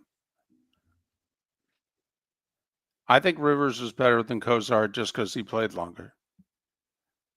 A lot longer. But see, Sonny, here is my issue with stats. We throw the ball more now than ever before. It's going to be difficult for a very good to great quarterback now to not have better stats than,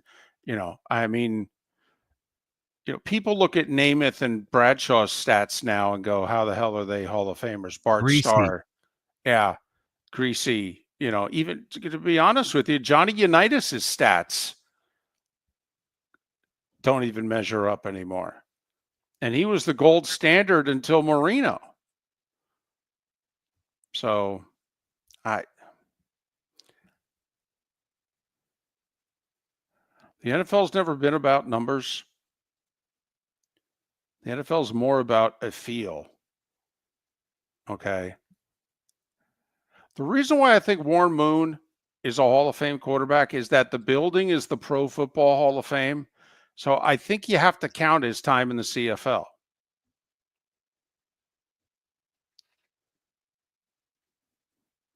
In which, people didn't give him a shot largely because of the color of his skin. And he had to literally earn his shot by going north of the border. And he won 5 championships. So I can live with Warren Moon.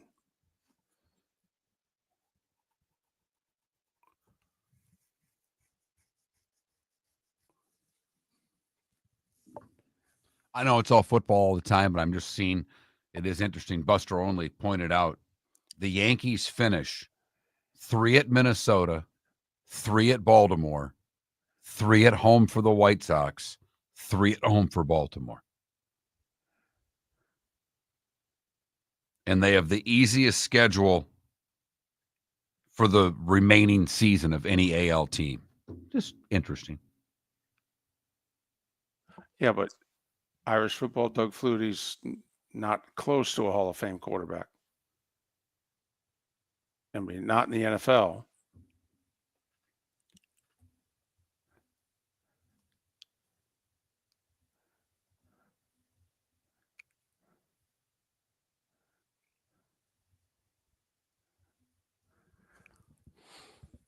Well, he was a better regular season quarterback. There's no doubt about it. I mean, Eli is going to get in the Hall of Fame because of the months of January and February. They don't incorporate the CFL. According to what I'm reading, they don't incorporate the CFL. Huh.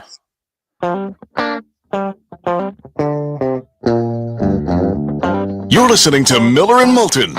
And now, here's Mark Miller and David Moulton. 22 minutes till the top of the hour. Blaine Bishop talked a little Titans, played for them, part of their radio network.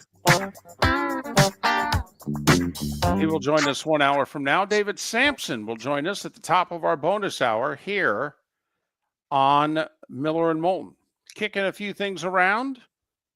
Is Phillip Rivers a Hall of Fame quarterback? He officially retired yesterday. Played all but 1 year of his career with the Chargers.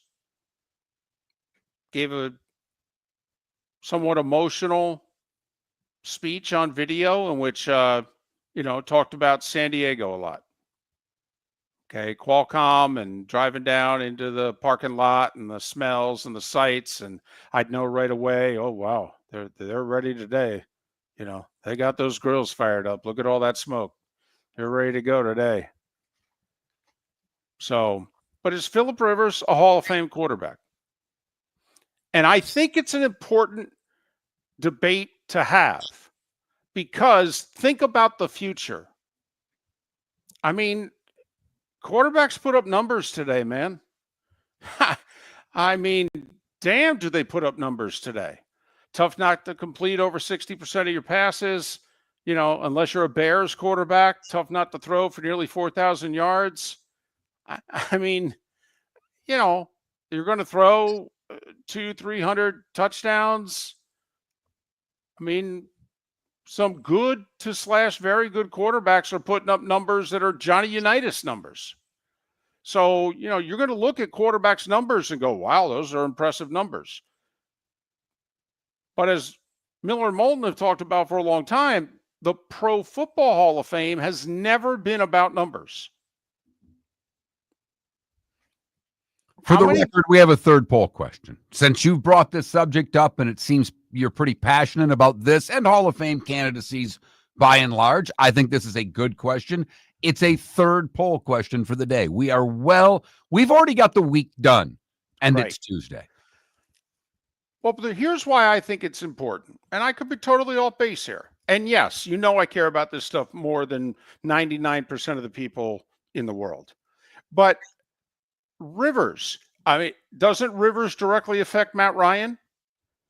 Doesn't Rivers and Ryan directly affect Matthew Stafford? Seriously now.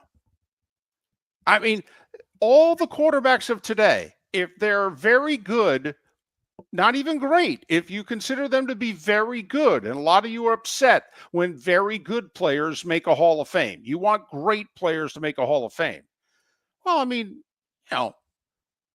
where's Rivers on the top? Is he top 5 in yards? 63,000 plus yards? Sixth. He's sixth. It goes Brady, Breeze, Manning, Favre, Roethlisberger, Rivers. Okay. Rivers is slightly ahead of Aaron Rodgers by about 500 yards, so that won't last through the season. He is 700 or so yards, 600 and some odd yards ahead of Matt Ryan. Matthew Stafford is currently 10th on that list. If he throws for 4,000 yards this season, he will have surpassed Phillip Rivers and become 6th. Now, usually when someone in a major stat at their position is top 10 all time, you go, oh, that's a Hall of Famer. But that's not how football works. Frank Gore is what, 3rd all time in rushing yards? I don't think Frank Gore is going to get into the Hall of Fame. He was a very good, durable back. I don't know how many years Frank Gore was great. Was Frank Gore a great player? He was a very good player. He had a great career. But then again, he's top 5 all-time in rushing. How could I not put him in? I mean, there aren't many in the NFL, but in baseball, Frank Gore is like Craig Biggio. People called Craig Biggio a compiler. He got like 3,060 hits. You had to put him in. He got 3,000 hits. I mean, it's absurd of me to say Frank Gore is not going to go into the Hall of Fame. He's top 5 all-time in rushing. What the hell more do you have to do as a running back? But if we start listing the 20 greatest running back, like I'll ask, just gut feeling, Fred Taylor, Frank Gore, who was a better running back? Fred Taylor. And Frank Gore's got 7,000 more yards than Fred Taylor. But I think most of us would take Fred Taylor's A game over Frank Gore's. And Frank Gore was an excellent player. But, I don't think Frank Gore was as good as Edgerrin James. And others of his era. I don't. But it's why I think, listen, Eli's going to get in. We all admit that, right? Eli's going in. Absolutely. But the second year, third year, whatever. Eli's going in. Okay. Does that help, hurt, make no difference for Phillip Rivers? Because Roethlisberger's going in and Eli's going in. And they were drafted together. They played at the same time. We can do the numbers comparison, the whole deal. Don't you think that's going to help Rivers? Little tailwind behind his candidacy? It's interesting, David, because I'm not sure that it's going to help him. Yes, people will make the comparisons of Rivers' regular season numbers versus Eli's regular season numbers. They'll compare the wins, but ultimately, a large portion of the Hall of Fame is judged by Super Bowl wins. You go back to all those Steelers that are in from the 70s. David, I don't know if they all deserve to be in, but why did they get in? Well, they played for the Pittsburgh Steelers, and that just meant more to the voters in that room. And winning Super Bowls means more to the people in that room than your numbers throughout a career or your regular season numbers. When it's A versus B, the defining tiebreaker has always been, particularly with quarterback, postseason success. So I don't know. I don't know if it helps him. I really don't know if it helps him. I could argue that it hurts him. Phillip Rivers, 5-7, by the way, career all-time in the playoffs. And obviously, Roethlisberger and Eli, 2 Super Bowl rings and winning playoff records. And listen, Rivers was a better regular season quarterback than Eli. He was. Eli Manning, there are not 3 quarterbacks in January and February who were better than Eli Manning. Not 3. Certainly not any quarterbacks that combined had great postseasons with some of the most fortunate bounces in the history of the game. Well, you got one, that's for sure. Listen, we take your comments for a living. You guys put a lot of emphasis on winning and on playoff success. And that's why I thought that Stafford, to me, Matthew Stafford is better than Phillip Rivers. I don't know if I'd win that poll question, though. Stafford got his ring. And does that break the tie? Close to the tie? Do you have to give him the edge because of it? I mean, Mark, if we ask, and we won't, if we just ask straight up, Phillip Rivers, Matthew Stafford, who's the better quarterback? I think that would be a really close vote. I think it would be incredibly close. And you and I hold Stafford in pretty high regard. Higher than Always most. have. Yes, higher than most. We always have. And look, they're all the one thing, and I always revert back to it, but I love watching this quarterback show and the receiver show. The toughness of all of these guys really shouldn't be brought into question. But Stafford's done a couple of things through his career that make him seem a little tougher than most quarterbacks. And that's an edge for me. Phillip Rivers played on a torn ACL in an AFC championship game. Right. When LaDainian Tomlinson was on the bench. Right. And he not couldn't playing. go. Right. And he had a knee injury and he couldn't run and cut. And Rivers always felt that Tomlinson was unfairly portrayed because Rivers said, I didn't have to run and cut. I could take most of the snaps in the shotgun, take a couple steps, and just get rid of the ball. So. Wow. A shot at Frank Gore on the text line, David. Putting Frank Gore into the Hall of Fame would be like putting Ryan Fitzpatrick. It's just based on longevity. Wow. Slow your roll, dude. I mean, come on now. And then someone says Rivers over Stafford. Stafford benefited from Megatron. Well, Megatron also bailed on him, too.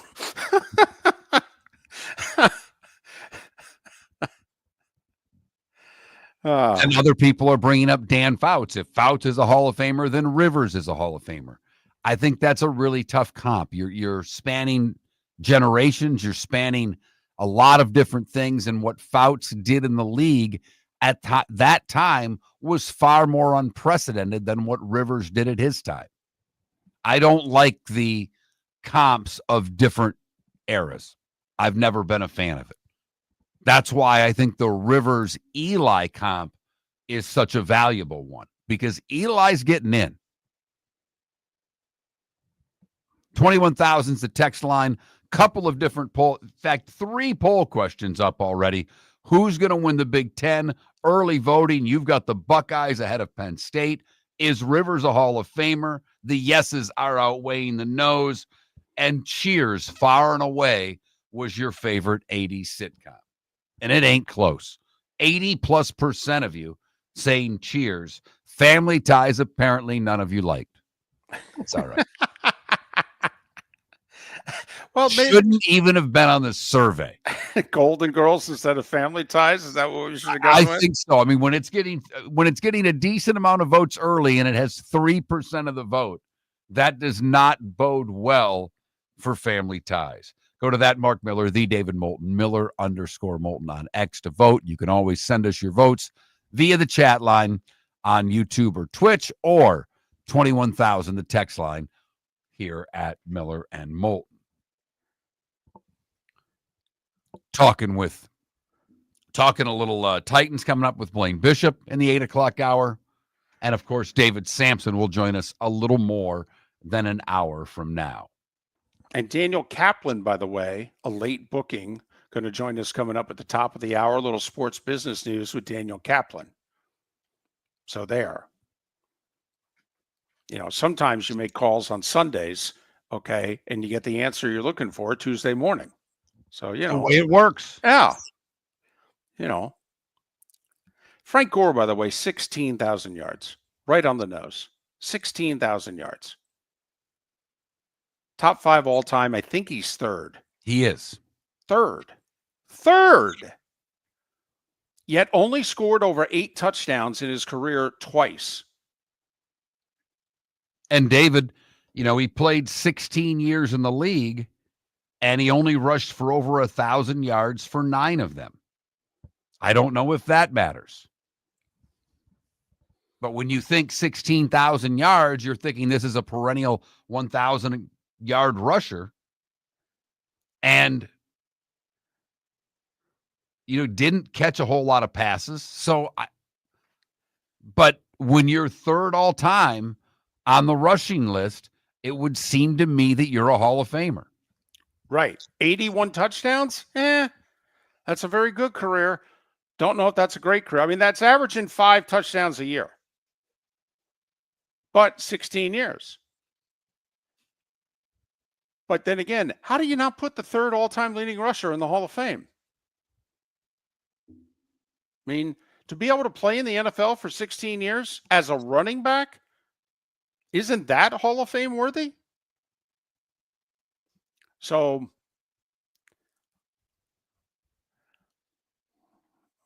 Another texter says Stafford and Rivers are the same guy. The ring is the difference. Without that, Stafford doesn't get in. Another empty calorie stat guy. oh, wow, that's harsh. Well, come on. He lost a lot of those Lions games and was losing big early.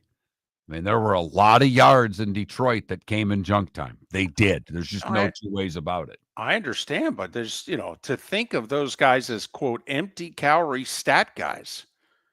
Well, that's a fantasy football player right there.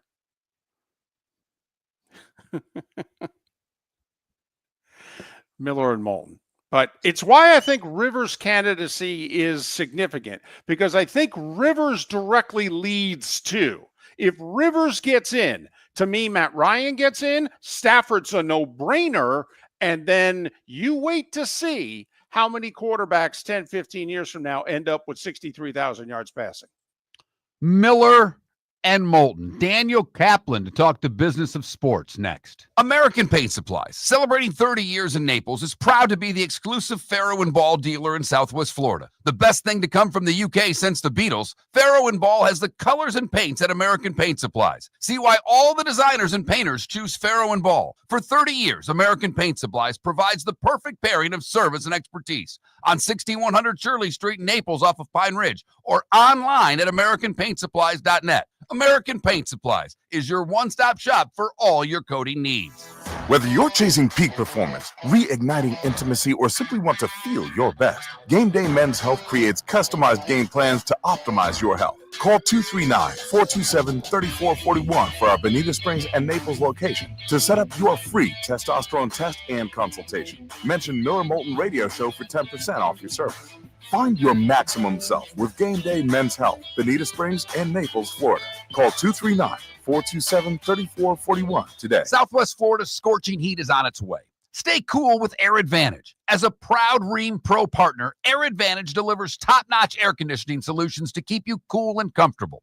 Right now, enjoy 18 months, no interest, no payments on qualifying systems. Call 433-4635 today for expert installation and unbeatable comfort all summer long. Online at myairadvantage.com. Air Advantage. Call today, 433-4635. With summer approaching, time to take care of your own house. So stop into the Floor Meisters and see their huge in-stock selection of carpet. The Floor Meisters has 100 rolls to choose from, starting at $2.99 a square foot for carpet, pad, and installation. Come in and ask for Dave and have him show you the Dream Weaver Select. Many styles and colors to choose from to fit everyone's taste. Floor Meisters, 6281 Naples Boulevard in Naples, right next to Costco, or go to the web, floormeisters.com. Honey, you want to come out? I haven't seen you since Glass Doctor installed our custom shower enclosure. No thanks. Well, you can't keep eating breakfast in the shower, and laminating your magazines is getting expensive.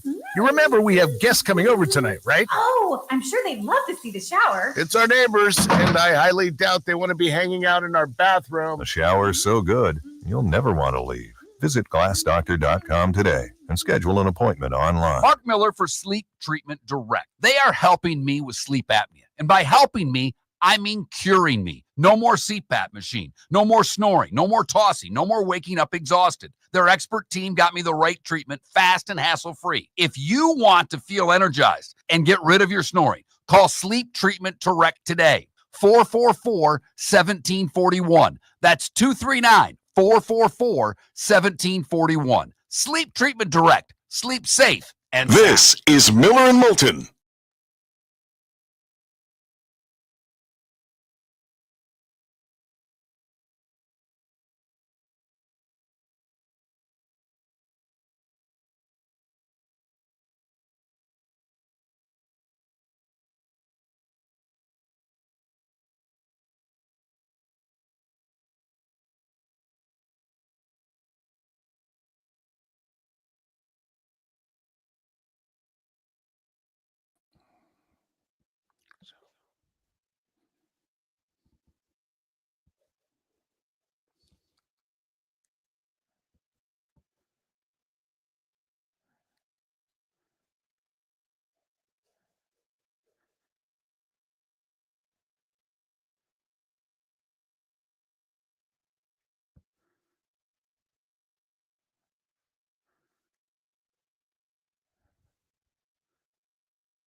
I sent you the number.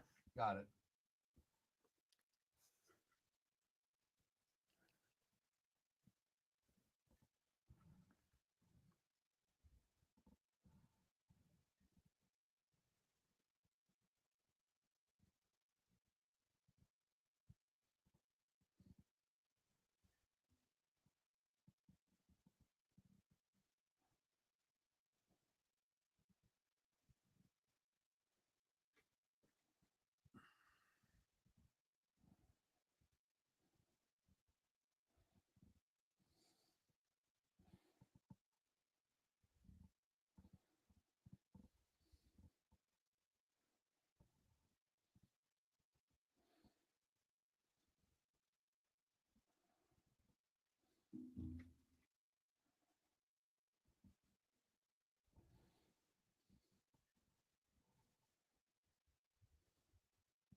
Dan is on.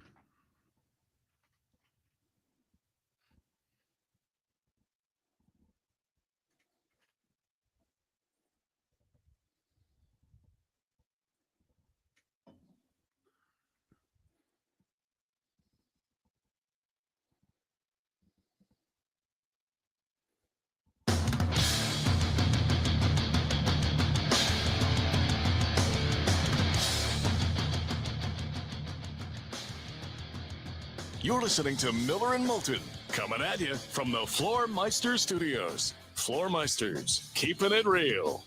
And now, here's Mark Miller and David Moulton. We are past the midway point of Miller and Moulton in the 239 and the 904. Final hour of the show, live Oak Lake City and surrounding areas, Port Charlotte, Venice and surrounding areas. Miller and Moulton, millerandmoulton.com, Miller_Moulton on X. Blaine Bishop to join us about 35 minutes time, talk a little Titans, one of the 30 teams that are in training camp as of today.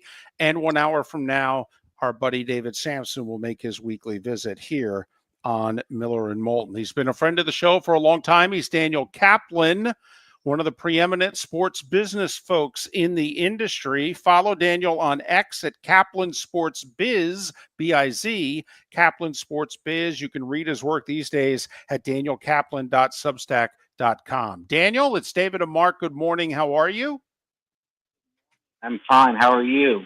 Well, we are good. All right, a couple of things we want to talk. We want to talk NFL and WNBA if we can. Let's start with the NFL. This seems like an absolute mess with the whole executive director and the head of the Players Association. I mean, is the NFLPA as bad off as it looks? Yes, it is. It's just the whole process of choosing that executive director 2 years ago, the secrecy, the lack of transparency. I mean, the 32 player reps in 2023, when they voted on Lloyd Howell to be executive director, they didn't get his name until an hour before the vote. That's how crazy it was. The whole process was tainted. He was a bad candidate. He had no background in labor and sports. They said they wanted a businessman. They got this, I don't want to call him a corrupt businessman, but they got one with questionable ethics. Well, in the other side of it, I mean, he just had to resign from this Carlisle group. So how much stuff do we not know, Daniel, of what was going on inside this union? Well, that's a good question. I mean, we know what we know now, that he went to strip clubs and built the union and had car services waiting at all hours of the night for him, and he built the union for that. We know he had conflicts of interest with his consulting gig with the Carlisle group. There's this whole, it's very complicated, but he appears to have worked with an outside licensing company that the NFLPA and Major League Baseball Players Association owns, one team partners to arrange to get equity in that entity. sort of a second payment on his NFLPA executive director job. So there was a lot going on. That's still being investigated, not just by the union, but by the feds, the FBI, and the Labor Department are looking into that. So it's a real mess. They don't have an interim director right now. They were hoping to get one by today. The process of replacing the executive director will take months, if not longer. I mean, the good news is the next CBA negotiation is still a couple of years away, so they've got time to get someone into that job.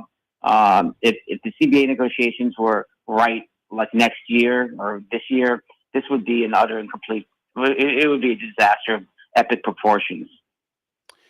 Is there a former player? I mean, you could argue Gene Upshaw has been the most effective executive director of the NFLPA. Obviously, he was a Hall of Fame player, Hall of Fame player.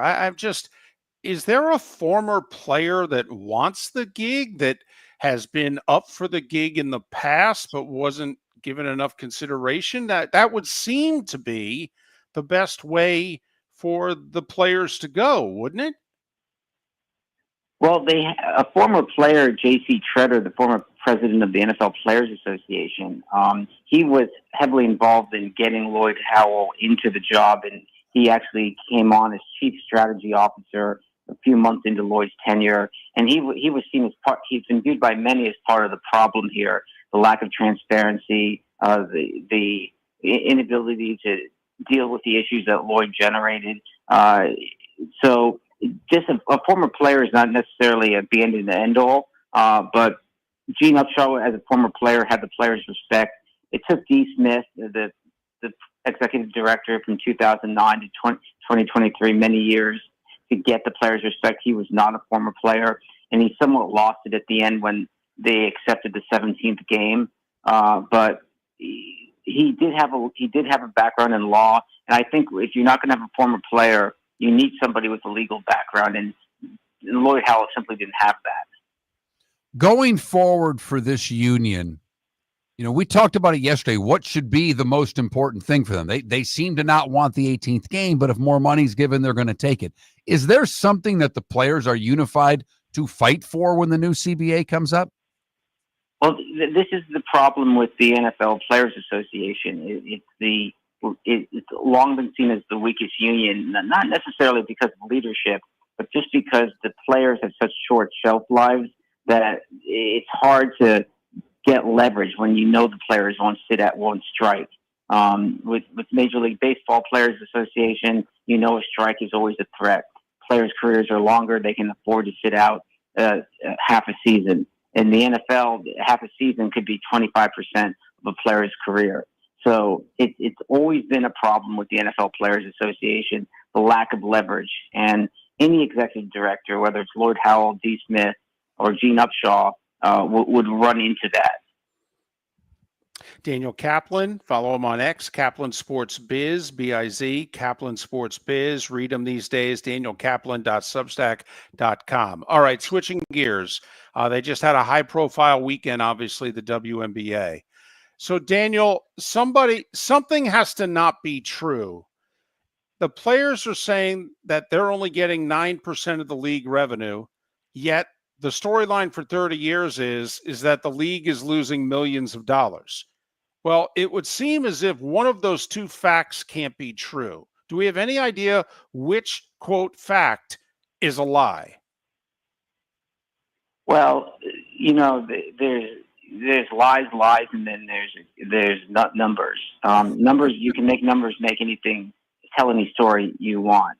I don't think there's any doubt over the last 30 years the WNBA has lost money. Whether it's losing money now, as the owners say, it's hard to say. And the union maintains they are making money. The union has access to the books, so hopefully they're not lying. But if indeed the players are getting 9-10% of revenues, that's just awful. And what the players want to set up a system where they get a percentage of revenues, the way it's set up in the NBA, NFL, and NHL. It's not set up that way in Major League Baseball. And the players are right. They should get a share of revenue somewhere between 40 and 50%. that would be more equitable. Is it doable from the standpoint if the revenues go to 40, 50%, and they're already claiming this league doesn't make money, but there's a new media deal, the league's getting better ratings, we know all the positives of the WNBA. If revenues go from 10% to 40%, can this league be profitable? I don't see any reason why not. Everything is booming. Merchandise is up. TV numbers are up. Attendance is up. I mean, this is a real league. This is not just hand out tickets to the local rec groups to fill in some seats on a Sunday afternoon. This is a tangible, real league. I will say this: I read a story in which it said there were 40 WNBA players who attended the last collective bargaining negotiation. That's not a good idea. First, it's too many cooks in the kitchen, but also it's why players get agents to negotiate their contracts, because feelings get hurt. If players sit in on negotiations for their contracts, feelings get hurt. And the same thing applies to a collective bargaining negotiation. That's just too many players in a room for that kind of negotiation. Daniel, in all your years covering the Major League Baseball Players Association, do you think them accepting a salary cap will ever happen? I don't think it will ever happen because it's just the third rail of that union. I think it's unfortunate. When you have a salary cap, you have a salary floor, and there are a lot. And from the numbers I've seen, the Major League Baseball players get less as a percentage of revenue than the other leagues, and that doesn't surprise me because yes, we all see the Juan Soto contracts and those kinds of deals at the big clubs. But there's so many teams like the Oaklands and the Kansas Cities and the Pittsburghs that aren't spending money. If you have a salary cap, you have a salary floor. And it's going to be tough to implement that in Major League Baseball because there's such a wide disparity right now. But it's very unfortunate that it's considered kryptonite to the Major League Baseball Players Association. He produces a lot of outstanding material, has an interesting story in the last 24 hours about what's going on behind the scenes in the world of tennis. He's Daniel Kaplan, excellent business reporter. Follow him on X at Kaplan Sports Biz, B-I-Z, Kaplan Sports Biz. Read him these days at danielkaplan.substack.com. Daniel, appreciate you making time for us. All the best. Have a safe summer. All right, you too. Daniel Kaplan, kind enough to join us. Little sports business news here on Miller and Moulton. His point about the NFLPA is the one that I think should be retained from that. It is the weakest of all unions, the short shelf life of players, and it leads the players more times than not to cave to the owner's demands. And a lack of leadership in that union is now there. They've got time to fix it, but I do think it's interesting that the union already regarded as the weakest is now looking for leadership. I don't know how much stronger, if any, this union can get between now and their next CBA discussions, David. I really don't. Well, it's years before they're supposed to sit down and talk, but you and I are of the belief that the NFL, even if all was well with the NFLPA, was going to try to force the issue here much sooner than later because they want to get to an 18th game because then they can tear up all the existing TV deals, which are paying them right around the same as what the NBA is getting. And the NFL finds that offensive. So the NFL has a lot of motivation to tear up the current CBA, to get to 18 games, to get a lot more TV money. But right now, Miller and Moulton look as if they would be more competent to be leading the NFLPA than anyone the NFLPA is recommending. And that just means to us that more will be forced upon the players, and they'll be given a little bit more money because they'll see what the salary cap's going to do over the course of the CBA, and they'll jump on board. Miller and Moulton. Blaine Bishop to talk a little Titans in 25 minutes time, and then we'll talk with David Samson, top of the 9 o'clock hour. Southwest Florida's scorching heat is on its way. Stay cool with Air Advantage. As a proud Ream Pro partner, Air Advantage delivers top-notch air conditioning solutions to keep you cool and comfortable. Right now, enjoy 18 months, no interest, no payments on qualifying systems. Call 433-4635 today for expert installation and unbeatable comfort all summer long. Online at myairadvantage.com. Air Advantage. Call today, 433-4635. Defining a new era in men's health.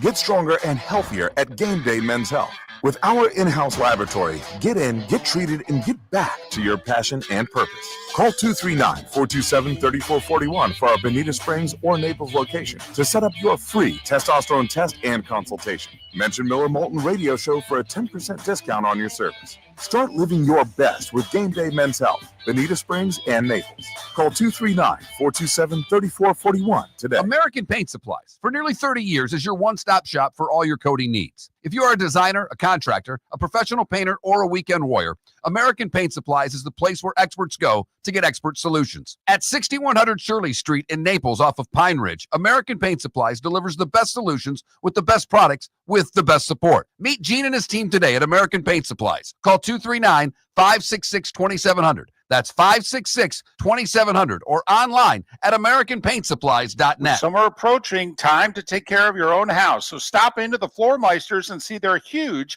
in-stock selection of carpet. The Floor Meisters has 100 rolls to choose from, starting at $2.99 a square foot for carpet, pad, and installation. Come in and ask for Dave and have him show you the Dream Weaver Select. Many styles and colors to choose from that fit everyone's taste.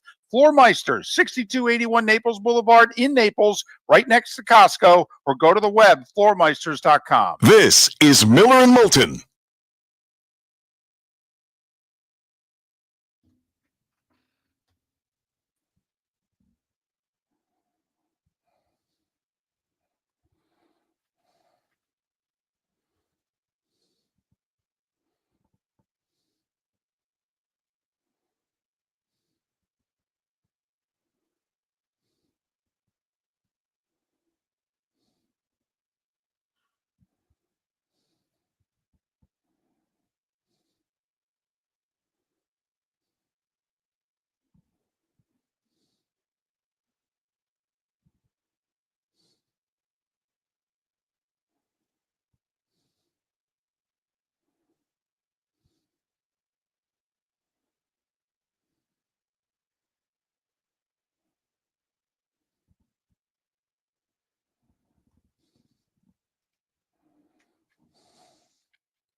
Aha.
Tiki doesn't get in. Beast Mode doesn't get in.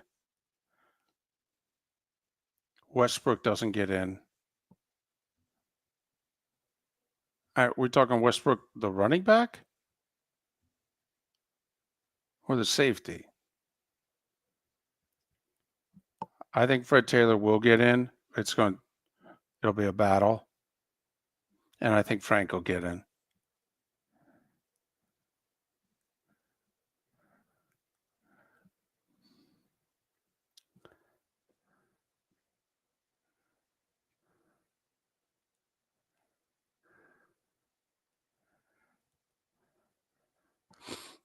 Zach is going to get in. It will be another battle. Zach's stats compare favorably to Urlacher. And he was finally a finalist recently. So I think he'll get in.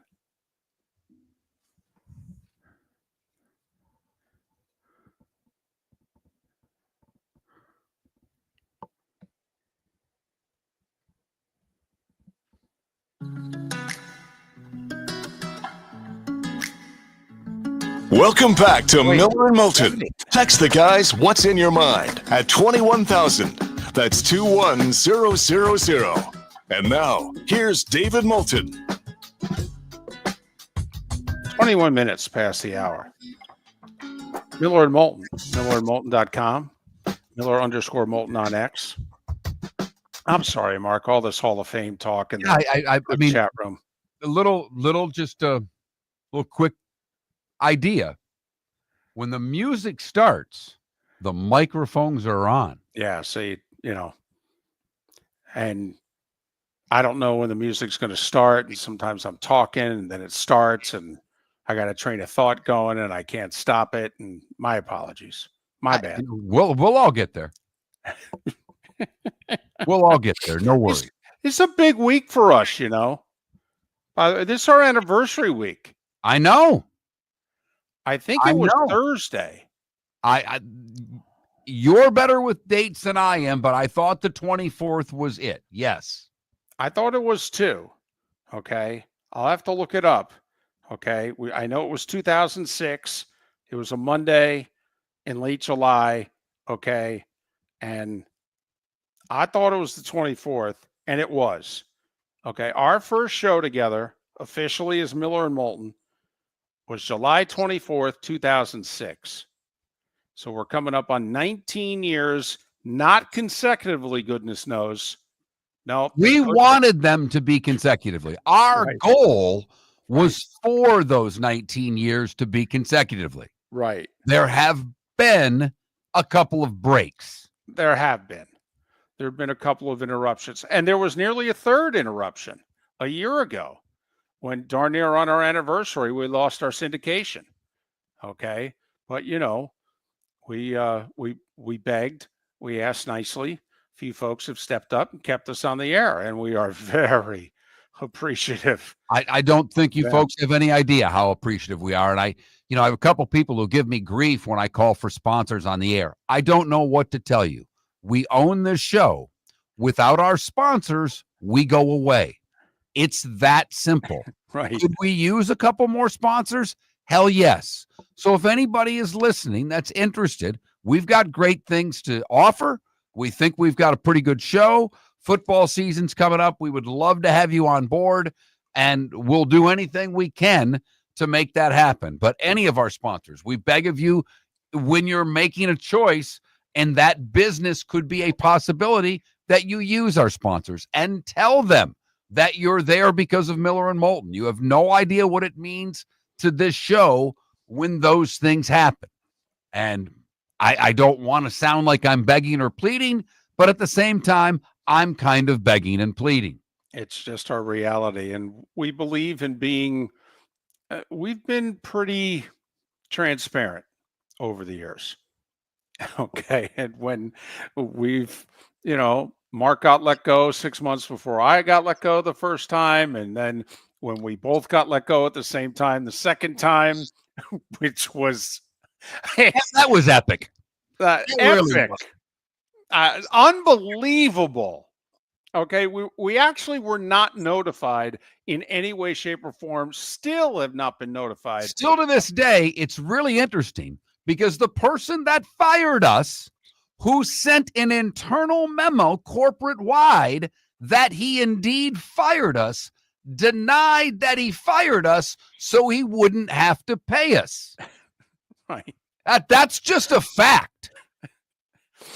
No wonder he's running for public office. He's got this covered. Hello.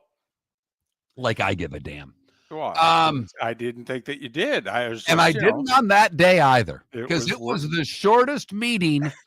It was actually a shorter meeting, I believe, than when Miller and Moulton nearly 19 years ago, a little more than 19 years ago, came up with the idea of doing the show together. That was a 4 to 5 minute meeting tops in front of the building that I'm currently in. Right. That was the shortest, most effective meeting we've ever had or been a part of. But you're right. The second time we got fired, the second shortest and ineffective because we didn't know we'd been fired. Right. And in fact, no one in the room, except apparently the person who made the decision in his head, knew that we had been fired. Okay. But I thought at that point, quite frankly, we had given, because we were told there was no more money and we were making peanuts. I mean, we're making peanuts now. We were making peanut shells back then. And when he said that there's no more money, I pulled a Moulton. I simply got up. I walked over to him. I put my hand out. I said, thank you for everything over the course of the last 3 years. But there is no reason why you needed us to bring us down here to tell us that, because we're done. And I walked out of the room. He did. And I stayed behind for a few minutes. And so I'm like, listen, we got 3 weeks left on our contract. Come on. How about we meet again? There's something that can be done here. Okay. You say you want to keep us. We want to stay, blah, blah, blah. And no, we were driving home, got a phone call. An email had been sent. Okay. Which our boss goes, what happened in that meeting? And I'm like, well, it didn't go well, but we've agreed to, keep talking and what have you. He's like, no, I don't think so. I've been told to delete everything with your name on it and you guys are done. I'm like, well, we were sitting right there immediately. Yeah, we're sitting right there. He didn't tell us that. And we let everybody know we were having the meeting. Okay. So when we weren't on the air the next day, okay, because it was a Thursday, we got fired on a Thursday. Okay. And so we weren't on the air the next day.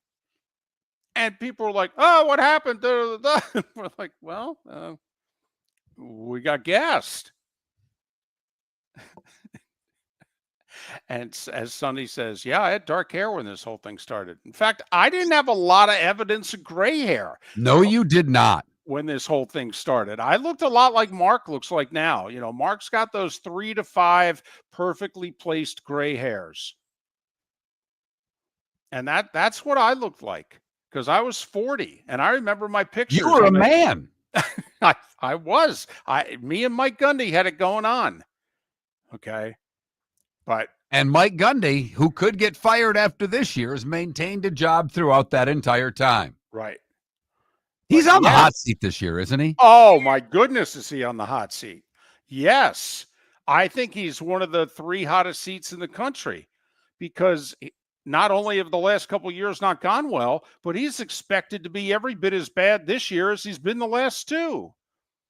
So how do you keep staying with him? He's already been slapped around contractually once. They cut his salary in a big way. I mean, the next step's getting rid of you. You know what's interesting? You know what Mike Gundy needs? He needs a T-Boone. Yes, he does. We all need a T-Boone. I mean, Oklahoma State would be something right now if they still had T-Boone. You're right. They'd be looking at Texas Tech going, yeah, we see what you're doing. We were doing it first when you weren't allowed to do it, okay? Do you remember the 60 Minutes interview with T-Boone Pickens? And the reporter asked him, he goes, so you expect to be consulted? on all major hires in this athletic department. He leans forward in his chair. He looks at the reporter. He goes, "Do you know how much money I give to this athletic department?" "Yeah, I definitely expect to be consulted." "Okay, yes. Uh-huh. Wouldn't you?"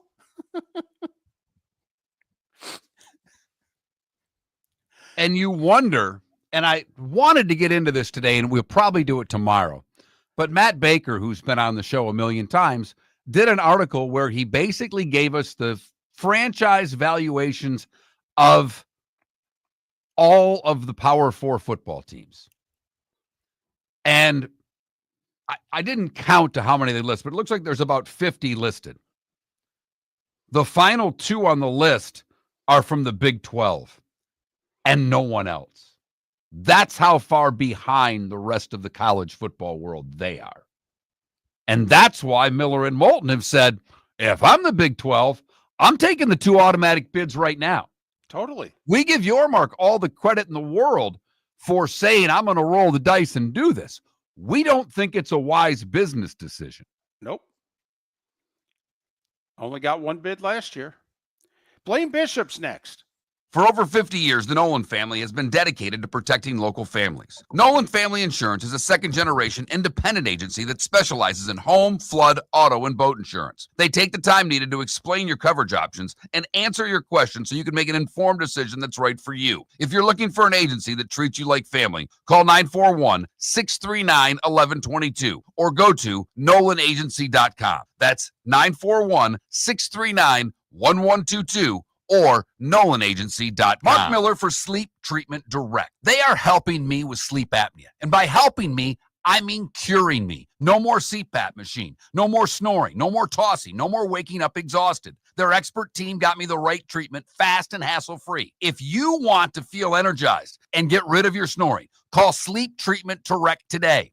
444-1741. That's 239-444-1741. Sleep Treatment Direct. Sleep safe and sound. American Paint Supplies, for nearly 30 years, is your one-stop shop for all your coating needs. If you are a designer, a contractor, a professional painter, or a weekend warrior, American Paint Supplies is the place where experts go to get expert solutions. At 6100 Shirley Street in Naples off of Pine Ridge, American Paint Supplies delivers the best solutions with the best products with the best support. Meet Gene and his team today at American Paint Supplies. Call 239-566-2700. That's 566-2700 or online at AmericanPaintSupplies.net. Miller and Moulton would like to thank the sponsors that, quite frankly, saved the show in 2024. Whether it was Floor Meisters, American Paint Supplies, Glass Doctor, Molly Maid, Cigar Bar, Sleep Treatment Direct, the Diamond District, and even the Cape Coral Police Department, thank you. We're hopeful of a great 2025, still needing sponsors, so reach out to Miller and Moulton via X at that Mark Miller or the David Moulton, or text us at 21,000. But Miller and Moulton says thank you to our sponsors and to you, our loyal listeners. This is Miller and Moulton.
You're listening to Miller and Moulton.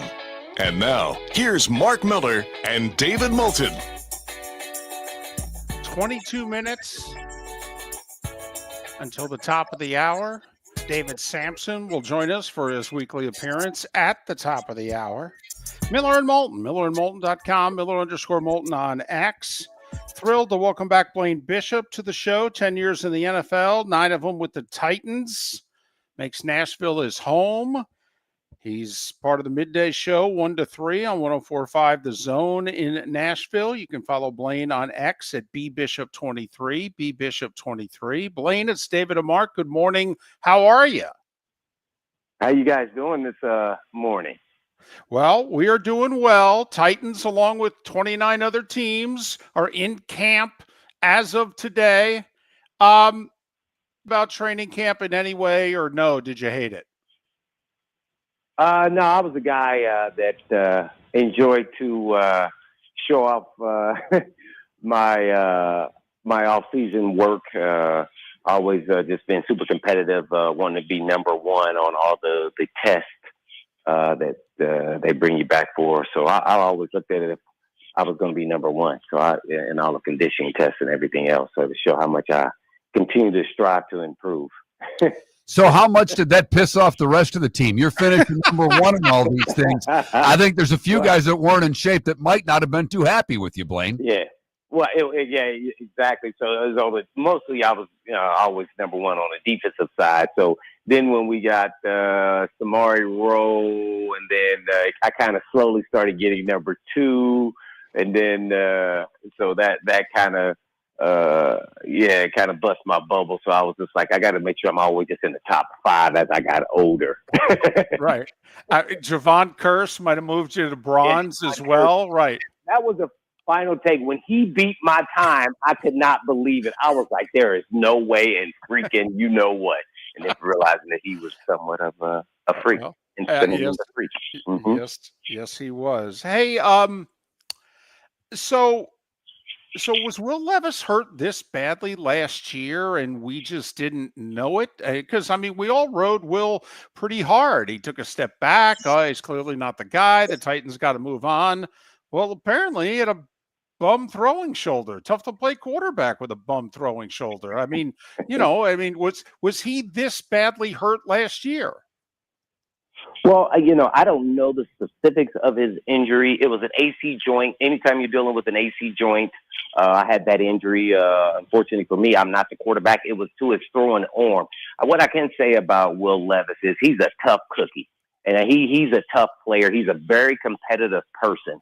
So for him to only miss a couple games, I think he probably thought in hindsight that he could fight through it, trying to be a soldier and a warrior for his team like most quarterbacks or any player in a prominent position.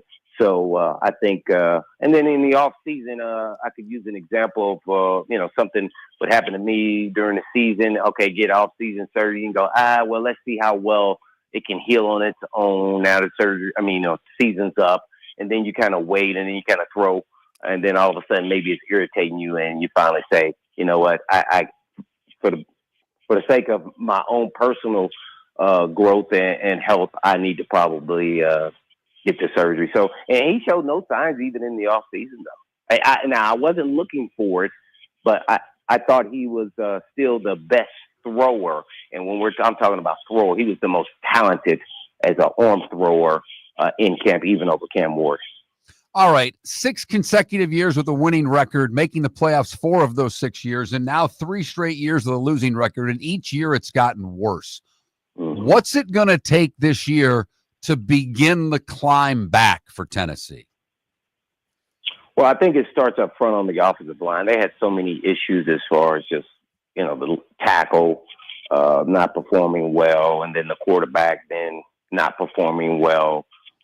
So everything starts in the trenches of the National Football League, and they got to get both sides of the ball. The defensive side has to get after the quarterback. They have no prominent pass rusher even this year. So as far as we got, Sweat and Big Jeff, who are phenomenal inside, but they're not considered, let's say, dominant pass rushers. If you don't have those two things in the league, quarterback, tackle, pass rusher, you're going to have a lot of trouble. You have to have at least dominant players at those positions, are good players, really good players. So I think it's going to be a tough season this year. I think this season's going to all be about the growth of Cam Ward, and can he become a franchise quarterback, being taken number 1 overall in his development. So I think that's what this is about. I think it's still going to be a tough season for them. So, if they win 6 games, I think that's a productive season. Blaine Bishop, part of 104.5 The Zone in Nashville. He's also part of the Titans radio network. You can follow Blaine on X at the letter B, Bishop 23. Well, let's go back to the O-line for a second. You commented you think the defensive line just lacks talent in the edge position. Does the offensive line have enough talent? You said they were banged up last year, but I mean, Bill Callahan's their coach. He's a legendary line coach. I mean, he can turn chicken blank into chicken salad. Do they have enough, though, for him to make it chicken salad? Well, last year, I think they underperformed. I can't say it was injuries. I know Cushenberry, who was playing average, a big signing at center, he tore his Achilles. But left tackle was and right tackle were really bad. Right tackle was really bad. J.C. Latham was playing left. He was a first-round pick. He was solid early on, but as the season went on, I think he was playing through an injury. Didn't perform as well there down the stretch of the last 4 weeks or so. So now they signed Dan Moore Jr. From the Steelers, which they had to overpay because you get on the open market, and they need to, fill that void and move Latham back to his original position at Alabama at right tackle.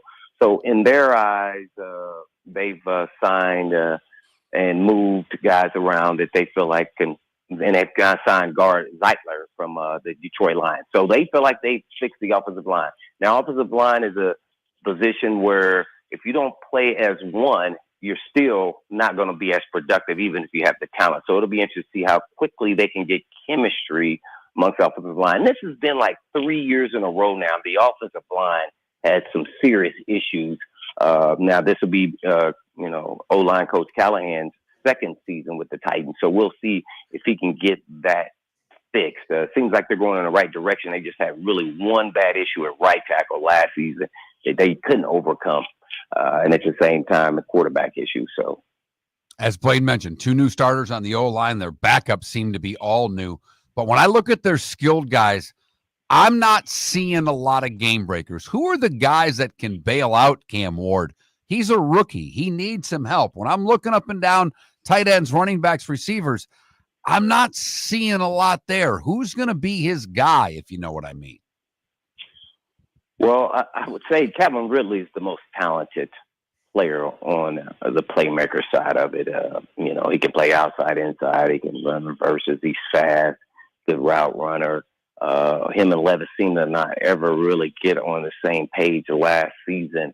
And it started in training camp. You could see it clear as day. They, overthrows, underthrows. I don't know whose fault it was running the wrong route. I mean, just not in the right spots. But as the season went on, they started getting chemistry, and eventually he got over 1,000 yards as a 1,000-yard receiver. But they're going to have to rely on some veteran-type players, which will be interesting, as well as 2 fourth-round picks. So I'm interested to see how well they are. Elika Manor from Stanford, as well as DK from Florida. So we had some speed. So we'll see where they're at right now, but nobody dominant. Nobody, being a former defensive back, I'm not going to the game besides Calvin, really. Nobody that I fear. They they drafted Gunnerham, from Texas. They got Chigga Conquo, and they had Pollard at running back from the Cowboys going into a second year, over 1,000 yards last year. But nobody that you come into the game, we have to game plan to stop. There's nobody on the Titans like that. Blaine, it's this year and next in the old stadium, and then is it by 27 you move into the new home? Yes, 27, yes. So exciting times for that, I'm sure, but that's a ways away. And hopefully by then, I would they better be somewhat, playoff contending type team and hopefully pushing for the Super Bowl. Revisionist history. We played in 2 different locations here in Tennessee, and then in '99 when they opened the stadium, new jerseys, new name, and all of a sudden that kind of support can propel a team and elevate a team to the next level. So hopefully that'll be somewhat similar by then. And you guys went to the Super Bowl that year, so Yeah. one could only hope. And that was a surprise, even as a player on that team. That kind of happened as the season was going along. That wasn't something that we knew we were there. And then the development of Javon Kearse in his rookie season, being a dominant player, nobody could have predicted that, even though he was first-round pick. So once that happened, that kind of transformed not just the defense, but the entire team. I mean, as a defensive back, I was like, well, I don't need to backpedal as much to get back there and cause trouble. I was like, man, I need to be able to make some plays, man. How can I make some plays? So, yeah, that happened as the season went on. I would say 2000, we knew we were a great team, and we knew we were going to Super Bowl, and we lost to the Ravens in the playoffs. Yeah. Blaine Bishop, 9 years a Titan, 10 years in the NFL. B Bishop 23 is how you follow him on X. Listen, continued success with 104.5. Thanks so much for your time, and hopefully the Titans over-deliver for you this year. Appreciate it, guys, man. Anytime. Thanks. Blaine Bishop, kind enough to join us once again here on Miller and Moulton. So the news yesterday about Levis and Titans, one of those teams that, 30 of the 32 teams as of today are in camp. And so, we're going to try, whether beat writers, broadcasters, what have you. Time zone is tough. Blaine fit us in early, before 8 o'clock his time. So we'll try to hit as many places as we can between now and 44 days from tonight when the Eagles host the Cowboys. Well, we've joked for the longest time in these interviews, and obviously when we get broadcasters on, they're giving us truth throughout. But for the 6 seconds of truth there, to me, was, as a defensive back, there's no one on this team that scares me. Right. I mean, think about that. Yeah.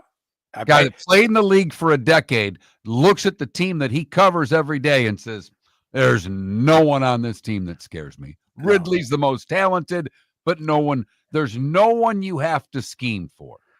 And as I mentioned, David, they have 2 new offensive linemen, but all of their backups are new. So this is a mostly revamped offensive line with a rookie quarterback and no weapons. This should go swimmingly. The demise of the Titans all goes back to the A.J. Brown trade. 100%. Because it also cost them Vrabel. And I know the next year they were in first place for a long time. They were 7-4 at one point before collapsing. But, all right, the demise of the Titans all goes back to the A.J. Brown trade. And now the guy they drafted to replace him, Burks, has been a bust and has gotten hurt on top of it and was not a breakaway threat like Brown anyway at Arkansas. So he's a big receiver, at best a possession receiver, at best a number 2 receiver, at best. And he hasn't played his best since his days at Arkansas. So it's tough not to pick them last. I mean, really, after listening to that interview, David, how much could they challenge New Orleans to be on the clock?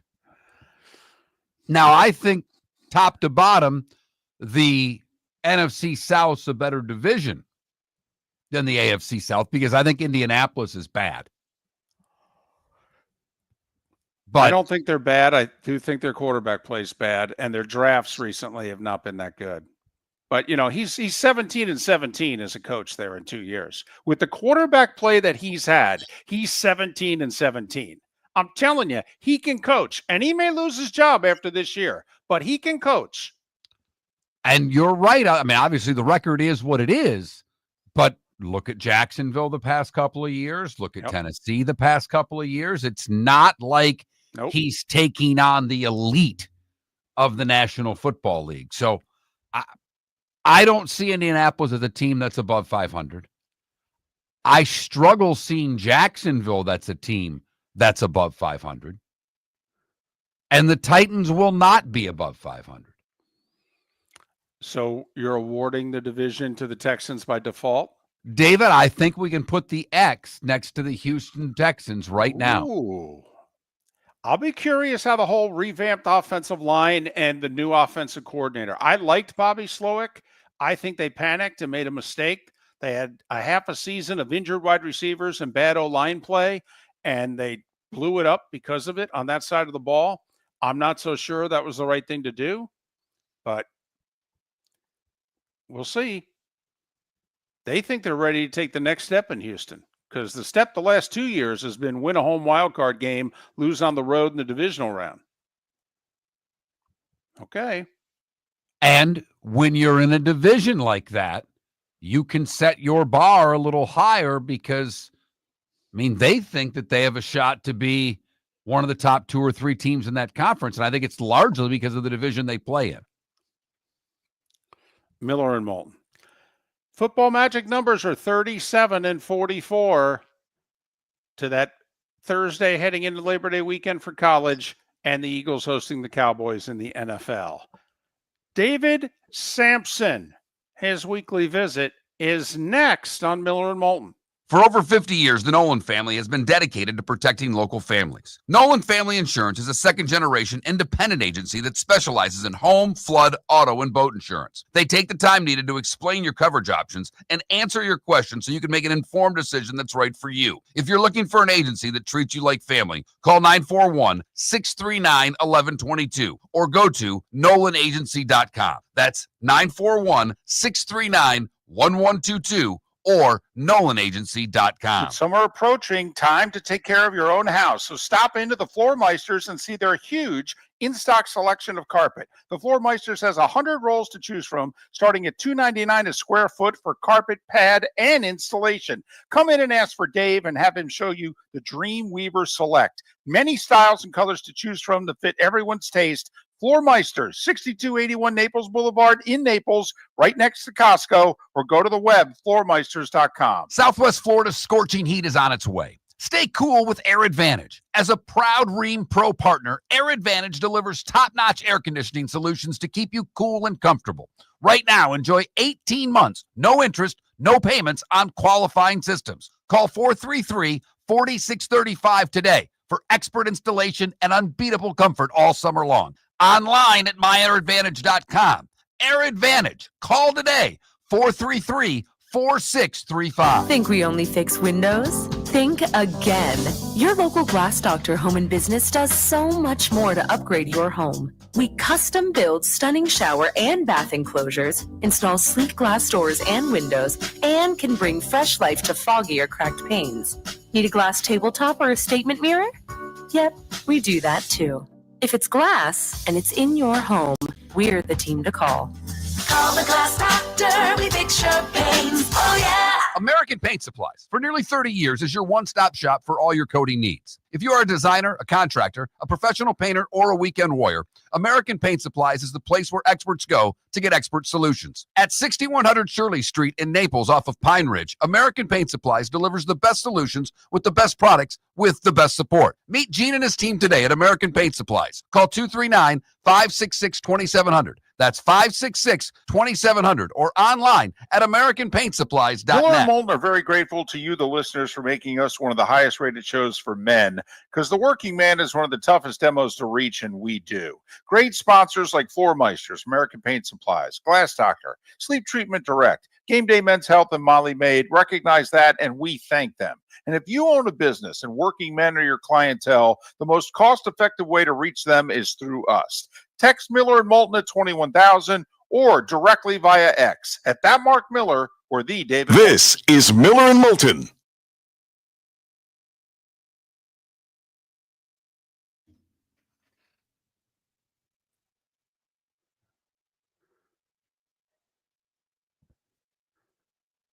Good morning.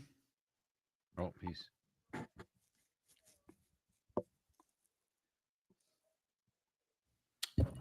Hello. Good morning. Good morning. How are you? I'm doing really well. Yourself? So good. Had a great show. It always feels good when the show goes well. I agree with that.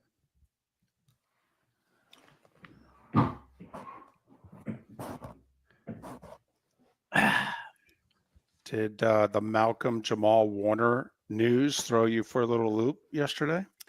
I covered it today because I was explaining the dangers of ocean swimming and how you have to deal with currents and how hard it can be and how tragic it is and how unfair it is that Bill Cosby's not dead and he is. Makes me crazy. Well, there was that part of the story, but I was just thinking, Mark's double nickel, and I'm 59, and or are you 56 now? No, not yet. Coming up Okay, on. right. Oh, that's right. I'm So older than you, Mark. Wow. And you don't look it, and I really hate you now. No, you don't. I'm And- 57. But we were thinking, the Cosby Show is kind of our wheelhouse. It's a family I always wanted to be. And so one of our poll questions today, by the way, we will ask it of you as well, is favorite 80s sitcom, Cosby Show, Cheers, Family Ties. God, that's such a great one. What is MASH considered a 70s sitcom? Oh, Yeah. totally. Yeah. Come Yeah. on. Even though it finished in 82? Yeah. Oh, yeah. Yeah. Okay. Yeah. All right. Just like, And what is Seinfeld considered 90s? It oh, is. well, totally didn't start till did he have one episode in 89? But So it's 90s. Okay. yeah. Uh, By the way, God. Golden Girls nearly made the list. We decided to keep No. it 3. Well, just saying. What are you going to go? Who's the boss? no. I mean, seriously, that's why we decided let's just keep the big 3, the big 3. And you can't. What's Love Boat? It's not a sitcom. Yeah. Well, What is it? the acting was so bad it could have been, but I don't know what it is. I really don't know what the That's love the boat poll is. question. it's a dramedy. What is Love Boat? That really is it. If you can see anytime you see Grant Goodeve as the guest on Love Totally. Boat, you know that you got a good show coming up. God, Followed by I didn't miss one. Fantasy Island. DePlane. That was one hell of a 1-2. Yes. Saturday nights. baby. Saturday night. That was my youth. Me too. I didn't go out, It was horrendous. and I was allowed to watch TV Saturday nights because Yep, my parents exactly. were out every Saturday night. And usually one of mine was, and that was my father. And I've told you, I've said before, I watched Carson as a kid. My parents in the summertime let me stay up. It was not in school time, it was different. But if it was the summer, they were in bed. I was out on the couch watching TV until God knows when.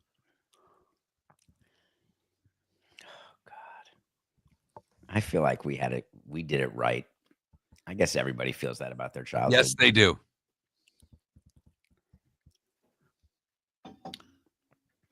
Problem is, we're now getting to the point in our lives where we start telling them they did it wrong. It's true. That's the part that's a little concerning to me. I was in love with Lauren Tews, by the way. In love.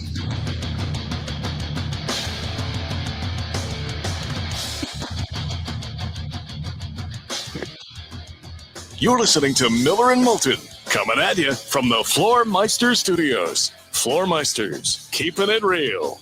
And now, here's Mark Miller and David Moulton.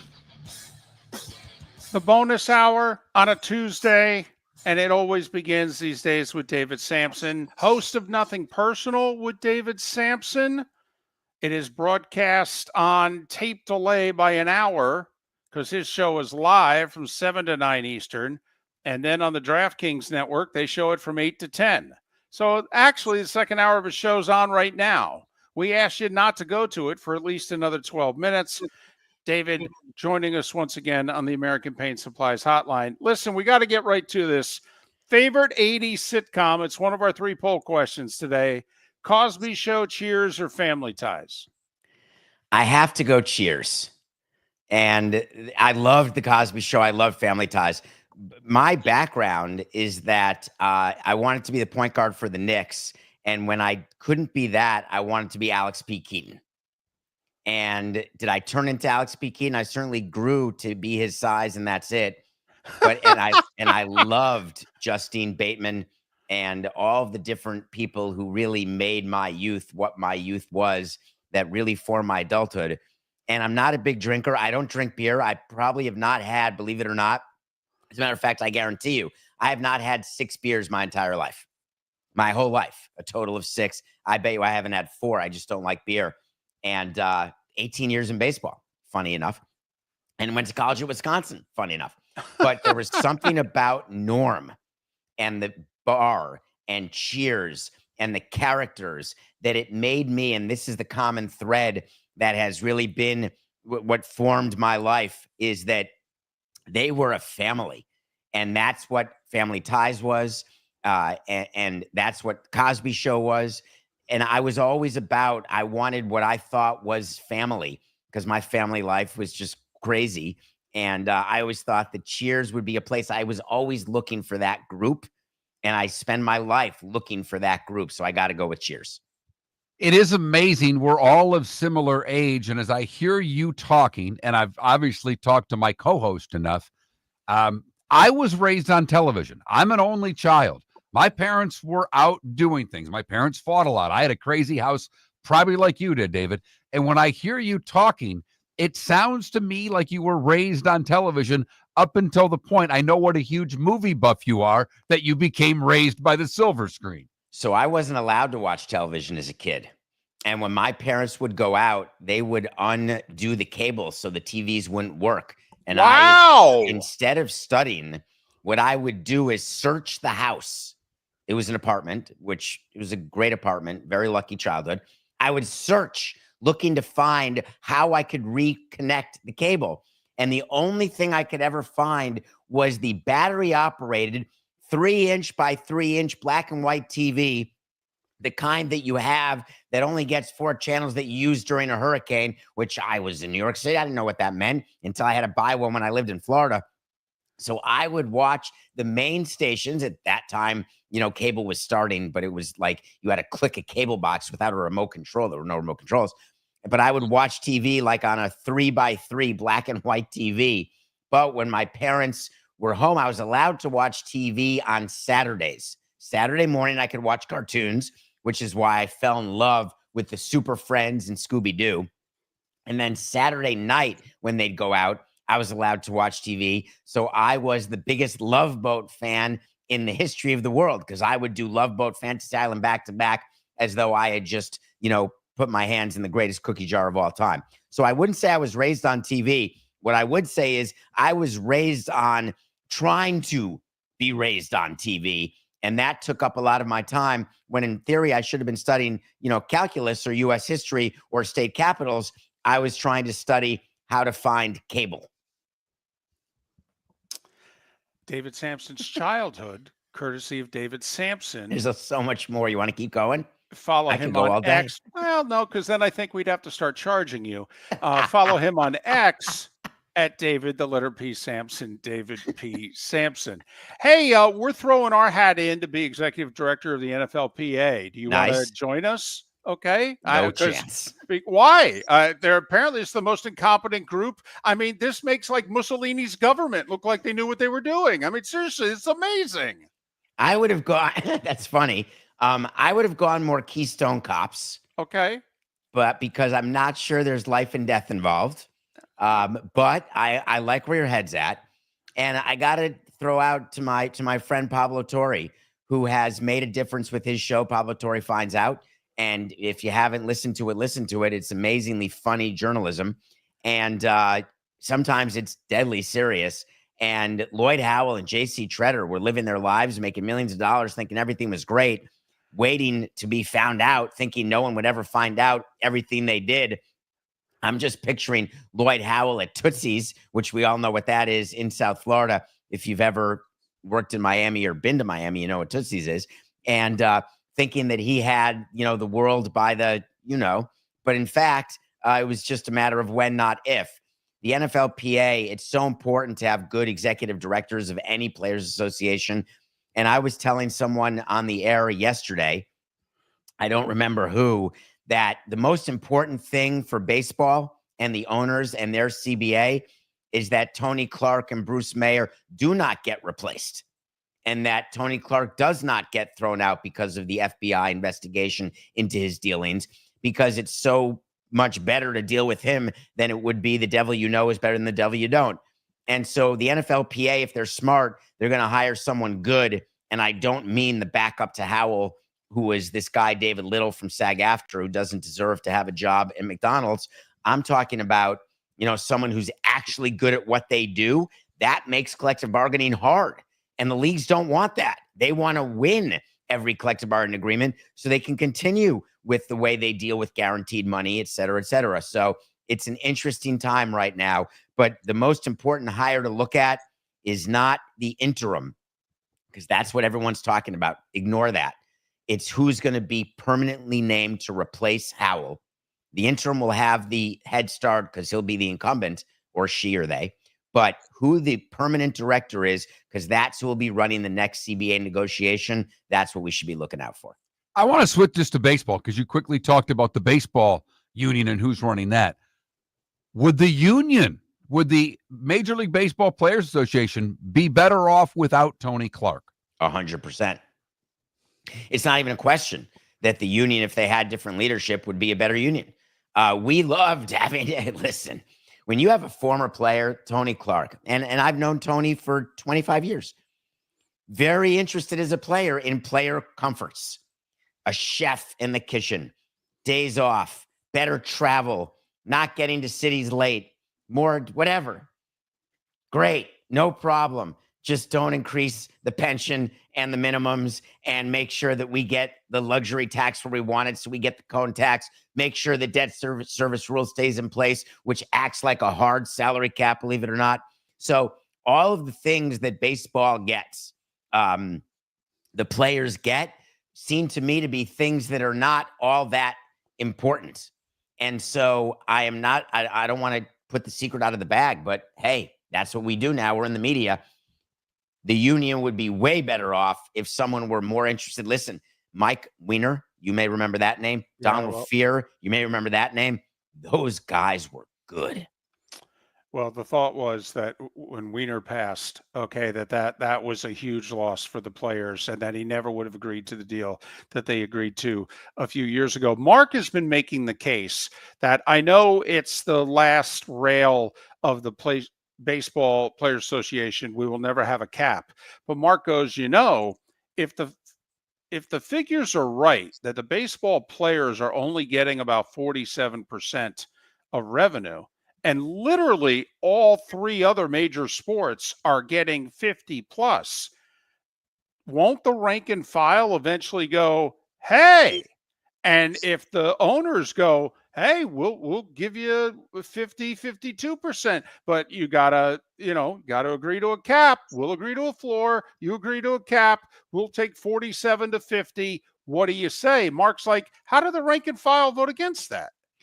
It's a very big situation that's happening. Don't forget the last CBA. When that vote came down, the team reps who vote, there's 30 of them, they all voted in favor of ratification. The 8 members of the executive council, which was a Boris-led council who led the negotiation, they voted against the deal. So there's 38 votes to ratify CBA in baseball, 30 team reps and 8 members of the executive council. And it's interesting that the team reps wanted the deal because they didn't want to miss a paycheck. Because when you're making the minimum and you're watching time tick by, or you're a mid-level veteran, or you're in the middle class, you can't waste a year. You're getting older. Now, as presidents, we're getting older too, but we have a much longer time horizon than players do. So definitionally, we're going to have the advantage every step of the way. And so when you talk about tying revenue the way other leagues do, when I got into baseball, players were getting over 50% of revenue and the game was going bankrupt. You can't be over 50%. That's the rule. You cannot have a payroll or player expense more than 50% of your revenue. Hard stop. 47 means that you're healthy. I wouldn't want to go much above 47. And the reason that I don't think a salary cap will happen at the end of the day is I think it's going to be negotiated. I think it's going to be asked for. And I talked about it today on Nothing Personal with my guest, Evan Drellick, a senior writer for The Athletic. I think it's more of a red herring, whereas like contraction was back in the early 2000s. Hey, we're going to say we want it. We want it. We want it. Okay, we'll give it up, but then we want the following 4 things to give it up. But you have to be convincing. You have to have owners out there, David Rubenstein, Charlie Monfort, Dick Monfort. You have to have teams out there, Bob Castellini of the Reds. Hey, this is unfair. We can't compete with the Brewers. Is that what they mean? The best team in baseball? No, they're talking about Dodgers, Yankees. But the fact of the matter is that you can't have a salary cap without a salary floor. and there's no way to have a salary floor. There's too many teams who are below that floor that would have to be supplemented to get to the floor. But don't tell the union. The union has to believe that they want a salary cap. In 30 seconds, what would a floor have to be for teams to be profitable? I mean, at what level do the Marlins, if they go to 120, 130, there's no chance of making money? They're not making money where they are now, right? They're down at, $65, $70 million, and they're not. I know no one believes me. That's the crazy part. Before we leave, the union has the numbers. So when the union tells you that all these teams are profitable, they're lying to you. They get the numbers. They get the audited statements. It's not, you can maneuver anything with accounting. It's right there in your audited financials, what the status of the teams are financially. And the floor would be a major issue for several teams. And that's a problem. So what do? You say you want a cap, and then you know that you're going to get something else. David Samson, Nothing Personal with David Samson, weekdays 7 to 9 a.m. American Paint Supplies, for nearly 30 years, is your one-stop shop for all your coating needs. If you are a designer, a contractor, a professional painter, or a weekend warrior, American Paint Supplies is the place where experts go to get expert solutions. At 6100 Shirley Street in Naples off of Pine Ridge, American Paint Supplies delivers the best solutions with the best products with the best support. Meet Gene and his team today at American Paint Supplies. Call 239-566-2700. That's 566-2700 or online at AmericanPaintSupplies.net. Got a cracked window or foggy glass? Don't wait for the next storm to make it worse. Your local Glass Doctor Home and Business is just down the road and ready to help. From leaky frames to shattered panes, we've got the tools and the know-how to get your home or business storm ready. With flexible scheduling and our done right promise, you'll be in good hands. So before or after the weather hits, call your neighbors at Glass Doctor. Glass Doctor, Glass Doctor. Call the Glass Doctor. We fix your pains. Oh, yeah. With summer approaching, time to take care of your own house. So stop into the Floor Meisters and see their huge in-stock selection of carpet. The Floor Meisters has 100 rolls to choose from, starting at $2.99 a square foot for carpet, pad, and installation. Come in and ask for Dave and have him show you the Dream Weaver Select. Many styles and colors to choose from that fit everyone's taste. Floor Meisters, 6281 Naples Boulevard in Naples, right next to Costco, or go to the web, floormeisters.com. Whether you're chasing peak performance, reigniting intimacy, or simply want to feel your best, Game Day Men's Health creates customized game plans to optimize your health. Call 239-427-3441 for our Bonita Springs and Naples location to set up your free testosterone test and consultation. Mention Miller Moulton Radio Show for 10% off your service. Find your maximum self with Game Day Men's Health, Bonita Springs and Naples, Florida. Call 239-427-3441 today. This is Miller and Moulton.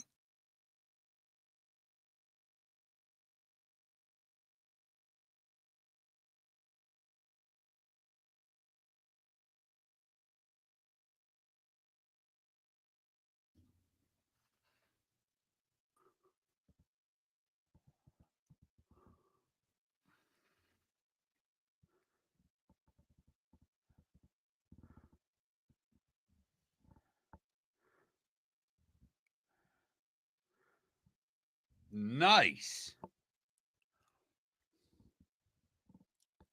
For all of you who eat at Costco, Pepsi out, Coca-Cola in. Really doesn't matter to me because I've never eaten at Costco. I find the pizza offensive. I've heard people say, do they have a hot dog deal or something like that? Yeah, they have a hot dog. I mean, they have a deal on everything. It's cheap, but their hot dogs don't look. They're the big. I think they're the footlongs. They're like $1.50. Nothing special about them. Apparently, though, was it a year ago that somebody high up at Costco was like, we got to start charging more for a hot dog. And I guess the CEO went, no, that's our thing. $1.50 dogs. We're never raising the price. The thing that gets me there more than anything is the rotisserie chicken. If you buy, because they only sell chickens in pairs. If you buy a whole chicken, you have to buy two. They're about $7 a piece, about $14 for two chickens. Okay. If you buy an already cooked rotisserie chicken, they're $4.99. It's cheaper to buy a fully cooked chicken than it is to buy one that you have to then cook yourself.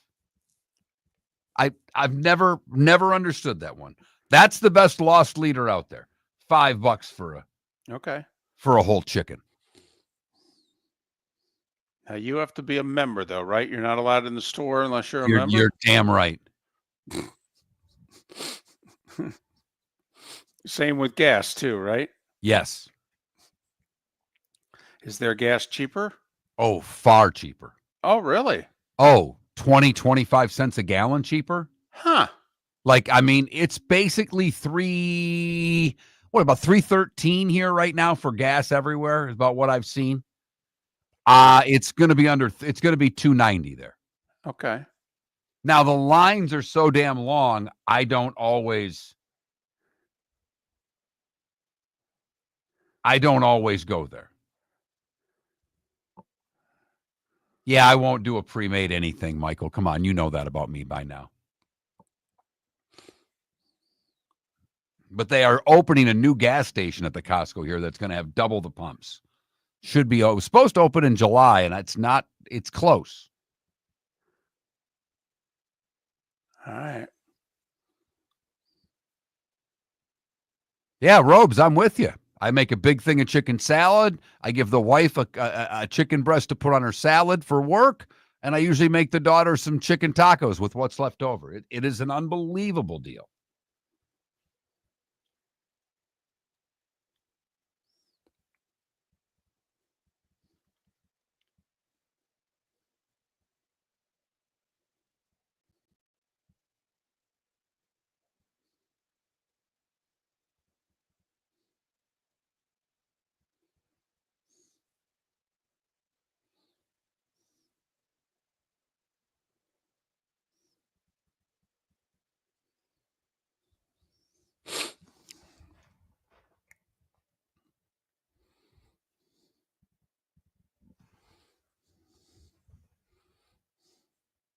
Oh, no offense to Adam. I won't do Kirkland toilet paper. It's Charmin. We're so bad. We had the Verbo on vacation. We took toilet paper with us because I'm not using what they're leaving in the Verbo. Not going to happen.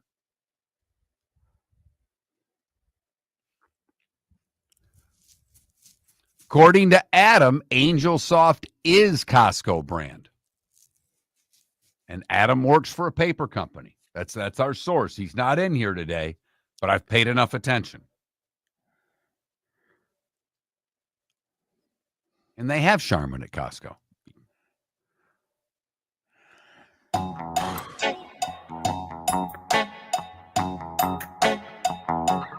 You're listening to Miller and Moulton. And now, here's Mark Miller and David Moulton. Not one, not two, but three poll questions on this Tuesday. Our tip of the cap to Malcolm Jamal Warner. May he rest in peace. What was your favorite 80s sitcom? Cheers, Cosby Show, Family Ties. Cheers in a runaway. See, I wonder how much of this vote is based on reruns. Because I'm with you, Mark. Well, and also revisionist history, obviously, that we know now about Bill Cosby that we didn't know then. He's a horrible human being. So Cheers winning in a rout. Cosby Show second. And apparently a bunch of you liked the Family Ties, but didn't think it was the best 80s sitcom.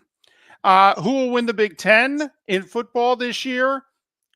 The media picking up Penn State in every poll that came out yesterday. You so far are picking Ohio State by less than 10 percentage points over Penn State. Other actually doing better than Oregon. The consensus top three in the Big Ten this year are Penn State, Ohio State, Oregon, mostly in that order. And Phillip Rivers retired yesterday, even though he hasn't played a game since the 2020 season. He officially retired a Charger yesterday. Is Phillip Rivers a Hall of Famer? Yes or no? 2/3 of you say no, which I'm impressed with. Okay. I'm impressed. You guys drawing a line in the sand. Okay. You consider Phillip Rivers the Hall of very good. In some cases, the Hall of very, very good. Okay. That Mark Miller, the David Moulton, Miller_Moulton on X. Vote accordingly. So one of the things we obviously with the Rivers thing, we've spent a little bit of time talking about that today. We obviously talked some Titans with Blaine Bishop. And boy, after talking to him, the Titans very well may be on the clock. Yeah, what did he say? He's hoping for 6? Yeah, 6 would be a good year. And that's a tough way to start the year. And they were the team in that division for quite a while. And now they're at the bottom. Yeah. And it wasn't that long ago. I mean, they were the number 1 seed in the AFC in, what was it, 2021? When is it that the Bengals went to the Super Bowl? I think it was 2021. And the Titans were the number 1 seed that year in the playoffs. And the Titans went to the AFC title game in 2019. Went to Baltimore and upset the number 1 seeded Ravens with Lamar. I mean, Vrabel had it going on. That's a big mistake. Big mistake. Cam Ward better be really good, because Cam Ward is not just propping a franchise up right now. He's propping up a general manager and a head coach. Can Cam Ward do well enough, long enough, so that those two can prove they're worthy of keeping their jobs? David, are there any teams in the AFC that were under 500 last year that you expect to be over 500 this year? The Titans, the Jags, the Browns, the Raiders, Patriots, and Jets. And I guess, I'm sorry, the Dolphins were 8-9. And the Colts were 8-9. So those would be the two most likely, the two 8-9 teams. But the Browns won 3. The Titans won 3. The Patriots, Raiders, and Jags won 4. And the Jets won 5. You and I both think the Dolphins are taking a step backward this year. Yes. I ran into someone the other day who was a Bills fan who was most scared of the Dolphins for winning the division. I nearly fell out of my chair, because my response to him was, I think there's a much greater chance of McDaniel being fired by week 12 than the Dolphins contending for the division. If the Bills didn't win the AFC East, that would be the biggest shocker of the regular season, right? I mean, yeah. I mean, we could envision the Broncos or Chargers finally knocking off the Chiefs before we could envision someone else. I mean, even if the Jags or Colts knocked off the Texans, that would not be Dolphins, Jets, or Patriots taking down the Bills. Not to me. I mean, Josh Allen would have to get hurt and miss most of the season, wouldn't he? Yes. For this to have any chance in the world of happening? Or you and I just have to be dead wrong about the Dolphins. I mean, let's face it. They had 4 straight winning seasons before last year and went 8-9 last year. I mean, it's not like the roster's terrible. It's flawed, but it ain't terrible. And what they do well, they do really well. And what they do well can win you games. Big plays on offense and a pass rush on defense. You can win a lot of NFL games if you can ham and egg it on defense and get the key sack, force a turnover, that sort of deal. And goodness knows, I mean, when 2 of the wide receivers are on, they're a problem. There's no doubt. I mean, there's not seemingly the national pressure on Tua, if you will. But to me, there's so much on he and McDaniel, because it's the season for Tua. It's on him. He's got to figure it out. That offensive line, they think's better. I don't. But the rest of it, the receivers are, as good. They think they have a running game, although they don't have a power running game. But David, the one thing that the Dolphins should be able to do is get after the quarterback. But to your point on odds, the Bills are minus 275 to win the division. The Ravens minus 145, the Chiefs minus 115, and the Texans are plus 110. So yes, to us and Vegas, it would be the biggest shock if the Bills don't win their division. I mean, that would be more shocking than if the Eagles don't win the East, right? Where no one's repeated in 20 years. Right. And the Eagles are minus 140, the Lions plus 140, the San Francisco 49ers plus 155, and the Bucs are dead even money.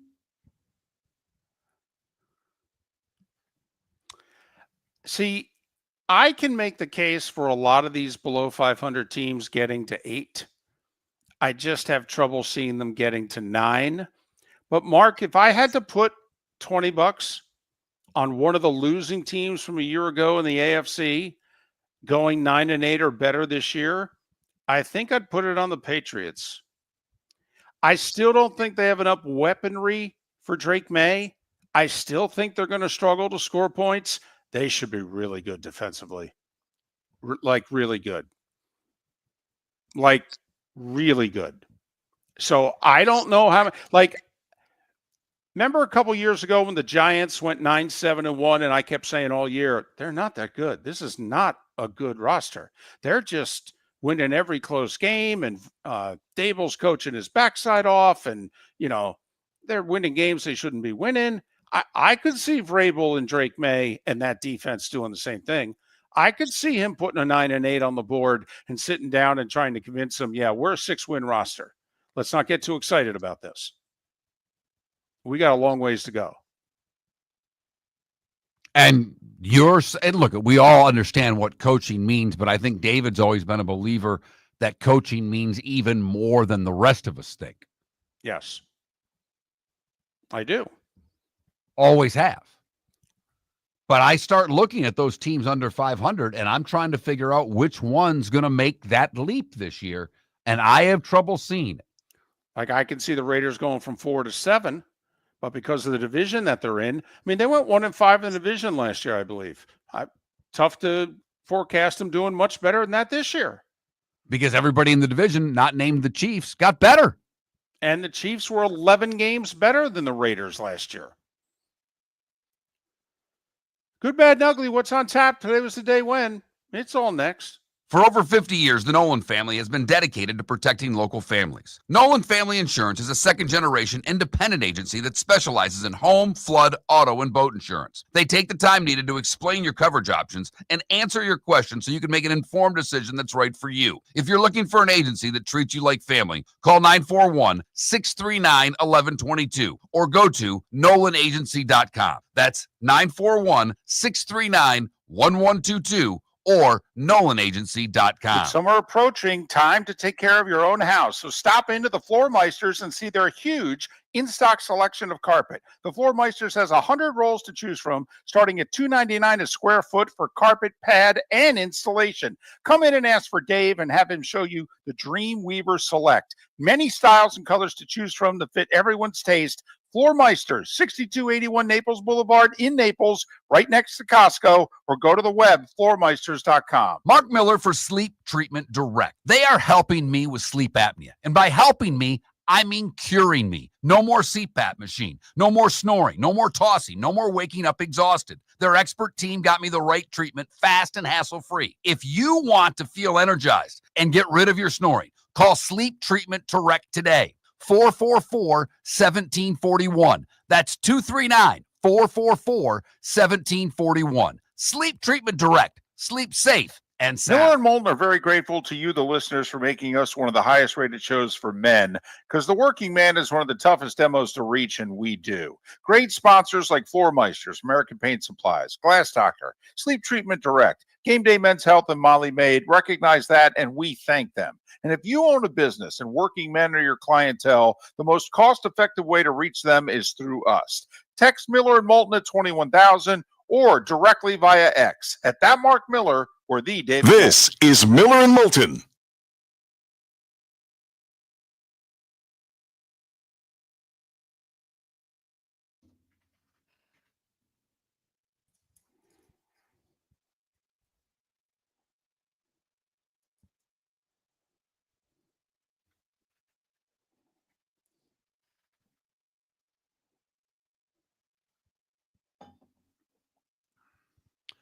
Apparently, the ACC announced that the conference football, men's and women's basketball, and baseball games will have player availability reports. Football will be issued 2 days before kick with updates the day before and on game day.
And apparently, Jim Phillips liked the microphone today. 23 minutes opening statement.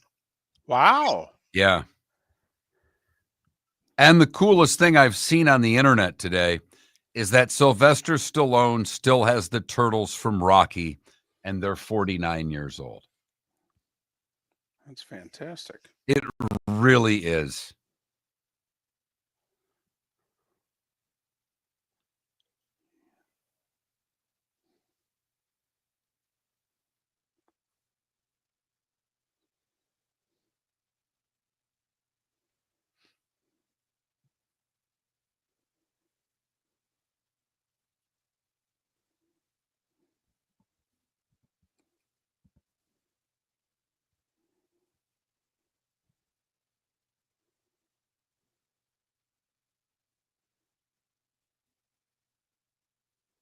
Boy, oh boy.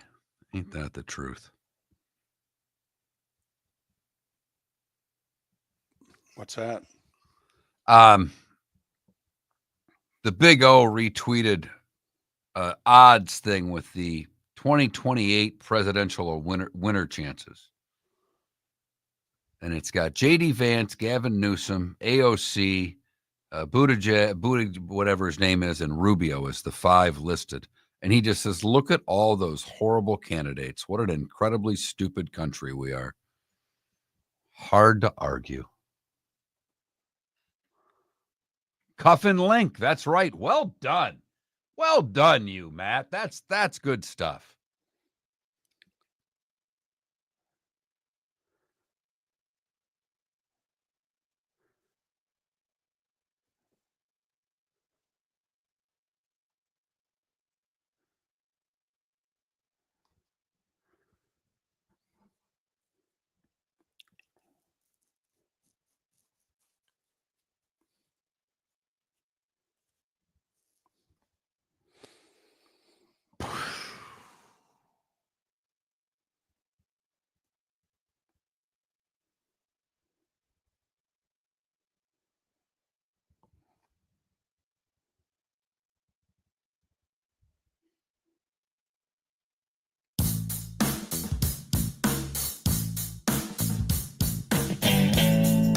Welcome back to Miller and Moulton. Text the guys what's in your mind at 21,000. That's 21000. And now, here's David Moulton.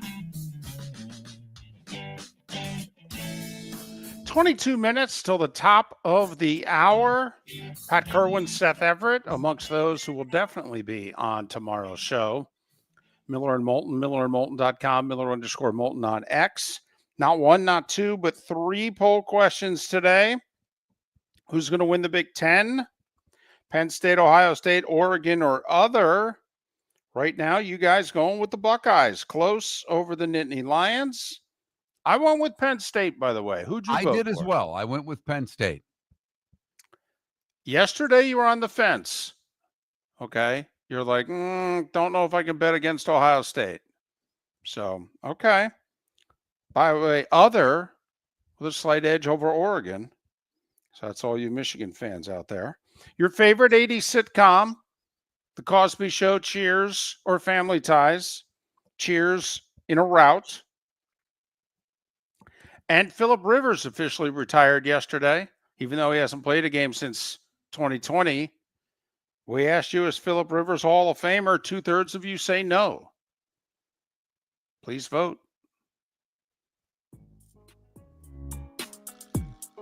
It's that time again, nearing the end, but not quite there yet. Here's Mark Miller with Today Was the Day When. Today was the day when, brought to you by Game Day Men's Health. Online, very easy, GameDayMen'sHealth.com. They can't make it much more simpler than that. Or call for an appointment today, 239-427-3441. Locations in both Bonita Springs and Naples. Mention Miller and Moulton for 10% off. Lot to get to today, David. Lot to get to. Cleveland, Ohio. Founded today in 1796. There was originally an A in it. It was Cleaveland. But the current name was changed after a newspaper editor noticed the name was too long to fit on the page. President Lincoln informs his chief advisors and cabinet that he will issue a proclamation to free enslaved people, but he will wait until the Union Army has achieved a substantial military victory to make the announcement. That was today in 1862. He would make that announcement in late September. Battle of Atlanta in the Civil War today in 1864. Over 12,000 casualties. Walter Johnson becomes the first to reach 3,000 career strikeouts today in 1923. Dillinger gunned down by FBI agents today in 1934. U.S. forces led by General Patton liberate Palermo, Sicily today in 1943. Gary Player wins the PGA today in 62. In their second fight, Liston takes down Patterson in the first round to retain the world heavyweight boxing title in 63. The Braves set a Major League Baseball for record number of pitchers in one inning when they used 5 in the ninth to defeat the Cardinals 5-4. Elvis Costello and the Attractions debut album, My Aim Is True, was released in 77. Seve wins his second of 3 opens today in 84. Nick Faldo wins his second of 3 British Opens today in 1990. Today in 1994, O.J. Simpson pleads absolutely 100% not guilty. Today in 96, the Smoke and Grooves Tour, the first major hip-hop traveling festival, kicks off in Sacramento. A Tribe Called Quest, Cypress Hill, among those that performed. David, one of our favorite things in baseball history happened today in 1997. Greg Maddux, in a 4-1 win over the Cubs, throws a complete game with 78 pitches.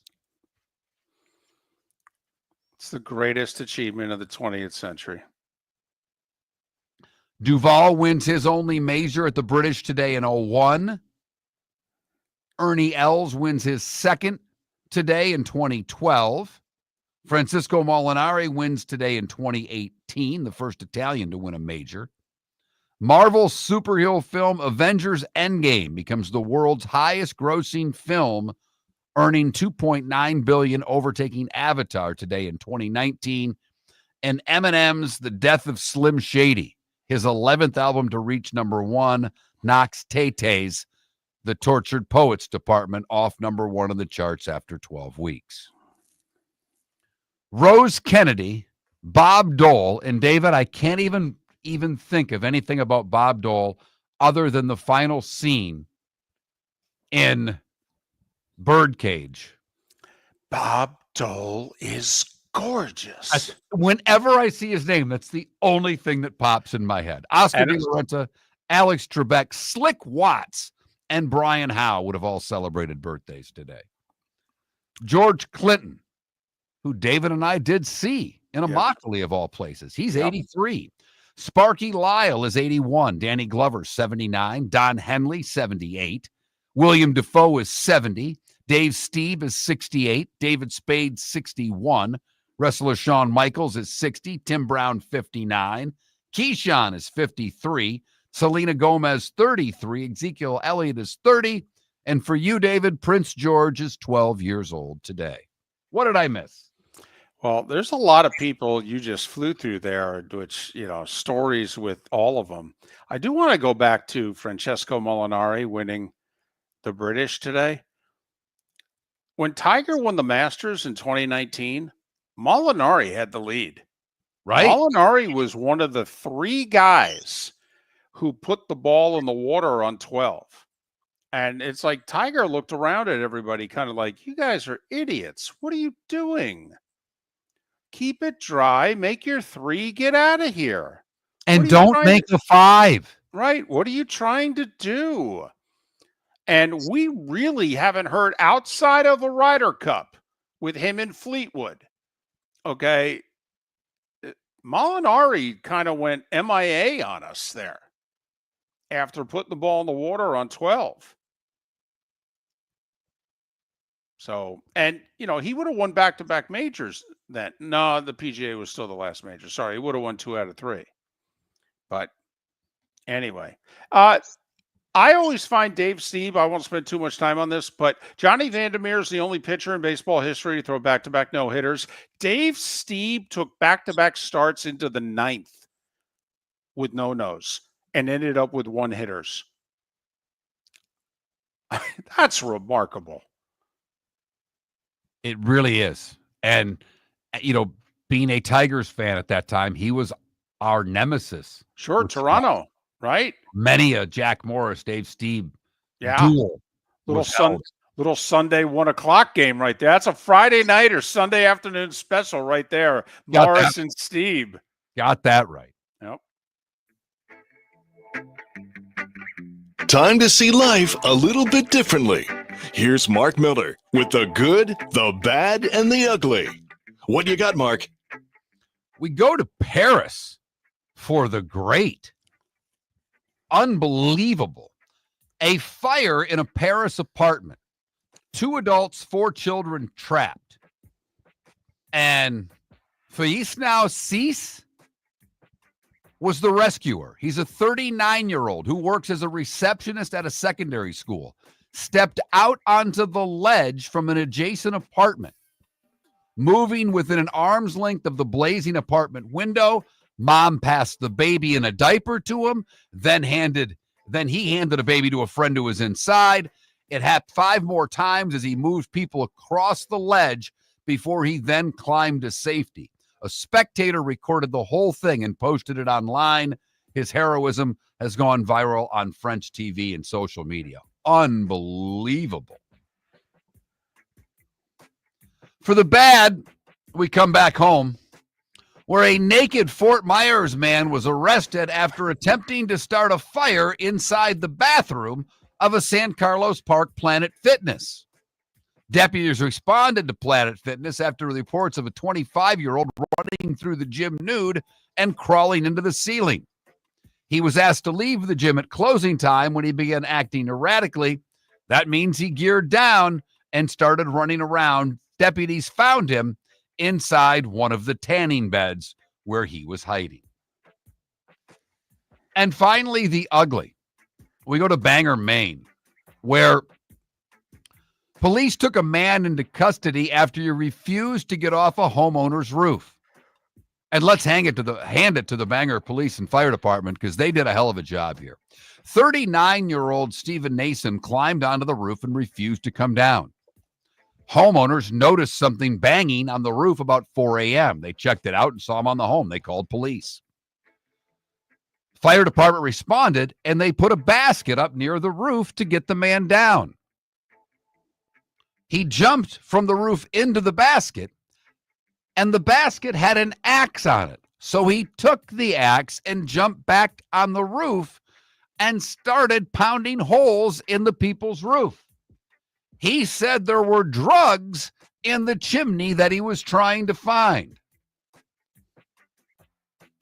Bangor police chief said that they made a mistake by having the axe on the basket. You think? I don't know. You got a criminal on a roof. Let's hand him a weapon. Seems like something you should have taken off the basket in the first place.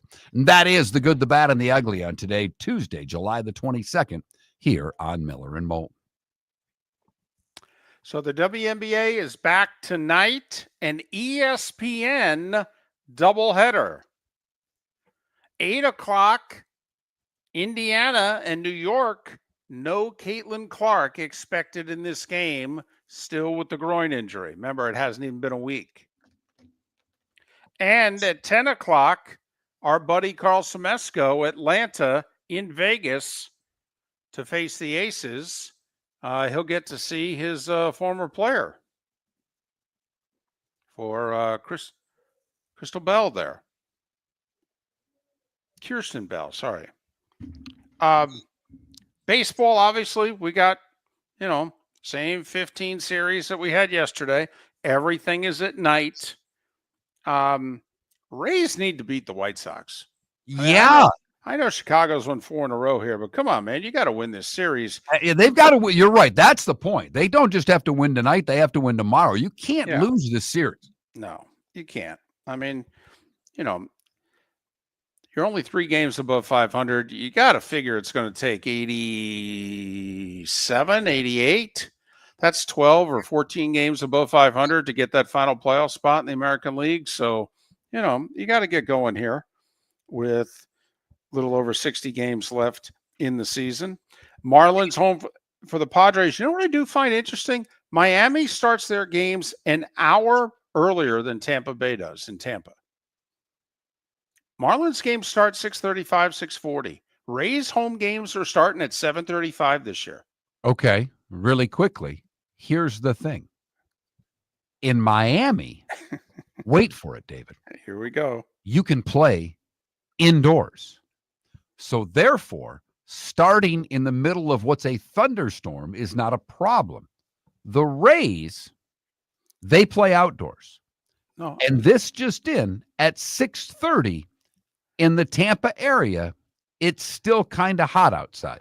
No, I get it. I do. Plus, not only that, I thought you were going to go, David, just this in. No one goes to the Marlins games. It doesn't matter when they start them. The Rays are trying to account to allow people time to get to their games. But I hear you. I just find it interesting. That's all. Same state. Okay, one team starts their games an hour earlier than the other. That's all. Like Mets and Yankees games start at the same time. Cubs and White Sox games start at the same time when they're both playing at day or night. So that's all. Just found it interesting. Apparently, according to you, it's not that interesting. Okay. Red Sox Phillies 6:45 on TBS. All right. There you go. And you might be able to see the Brewers on MLB Network tonight. They are, after all, the best team in baseball. 11-game winning streak. We got a texter today when we were talking with David Samson about the floor and that, and it just said maybe the Marlins would draw more if they actually spent more. No, they wouldn't. I don't believe that they would. Unless They had a 2-year run like the Florida Panthers have just gone through, a 3-year run out the Panthers have gone through, 4-year run for that matter. And they're finally starting to sell out all of their, it took 2 years to sell the tickets in the way they needed to. The Marlins would need a 4-year run of playoff style baseball to get anybody to go to those games. I truly believe that. And you wonder, will they ever get a judge? And somebody that you would pay to see. They had one. He was a Stanton. They got rid of him. And that was a while ago. Yeah. You're not wrong. You're not wrong. Miller and Moulton. Pat Kerwin, Seth Everett tomorrow. Southwest Florida's scorching heat is on its way. Stay cool with Air Advantage. As a proud Rheem Pro partner, Air Advantage delivers top-notch air conditioning solutions to keep you cool and comfortable. Right now, enjoy 18 months, no interest, no payments on qualifying systems. Call 433-4635 today for expert installation and unbeatable comfort all summer long. Online at myairadvantage.com. Air Advantage. Call today, 433-4635. Defining a new era in Men's Health. Get stronger and healthier at Game Day Men's Health. With our in-house laboratory, get in, get treated, and get back to your passion and purpose. Call 239-427-3441 for our Bonita Springs or Naples location to set up your free testosterone test and consultation. Mention Miller Moulton Radio Show for a 10% discount on your service. Start living your best with Game Day Men's Health, Bonita Springs and Naples. Call 239-427-3441 today. American Paint Supplies, for nearly 30 years, is your one-stop shop for all your coating needs. If you are a designer, a contractor, a professional painter, or a weekend warrior, American Paint Supplies is the place where experts go to get expert solutions. At 6100 Shirley Street in Naples off of Pine Ridge, American Paint Supplies delivers the best solutions with the best products with the best support. Meet Gene and his team today at American Paint Supplies. Call 239-566-2700. That's 566-2700 or online at AmericanPaintSupplies.net. Summer approaching, time to take care of your own house. So stop into the Floor Meisters and see their huge in-stock selection of carpet. The Floor Meisters has 100 rolls to choose from, starting at $2.99 a square foot for carpet, pad, and installation. Come in and ask for Dave and have him show you the Dream Weaver Select. Many styles and colors to choose from to fit everyone's taste. Floor Meisters, 6281 Naples Boulevard in Naples, right next to Costco, or go to the web, floormeisters.com. When Glass Doctor replaces your windshield, we don't just send you on your way, we send you off protected. Your local Glass Doctor includes the industry's only 12-month windshield protection plan at no extra cost. That means unlimited chip repairs and even a one-time replacement if needed. High-quality service backed by real peace of mind, right here in your neighborhood. Glass Doctor, Glass Doctor.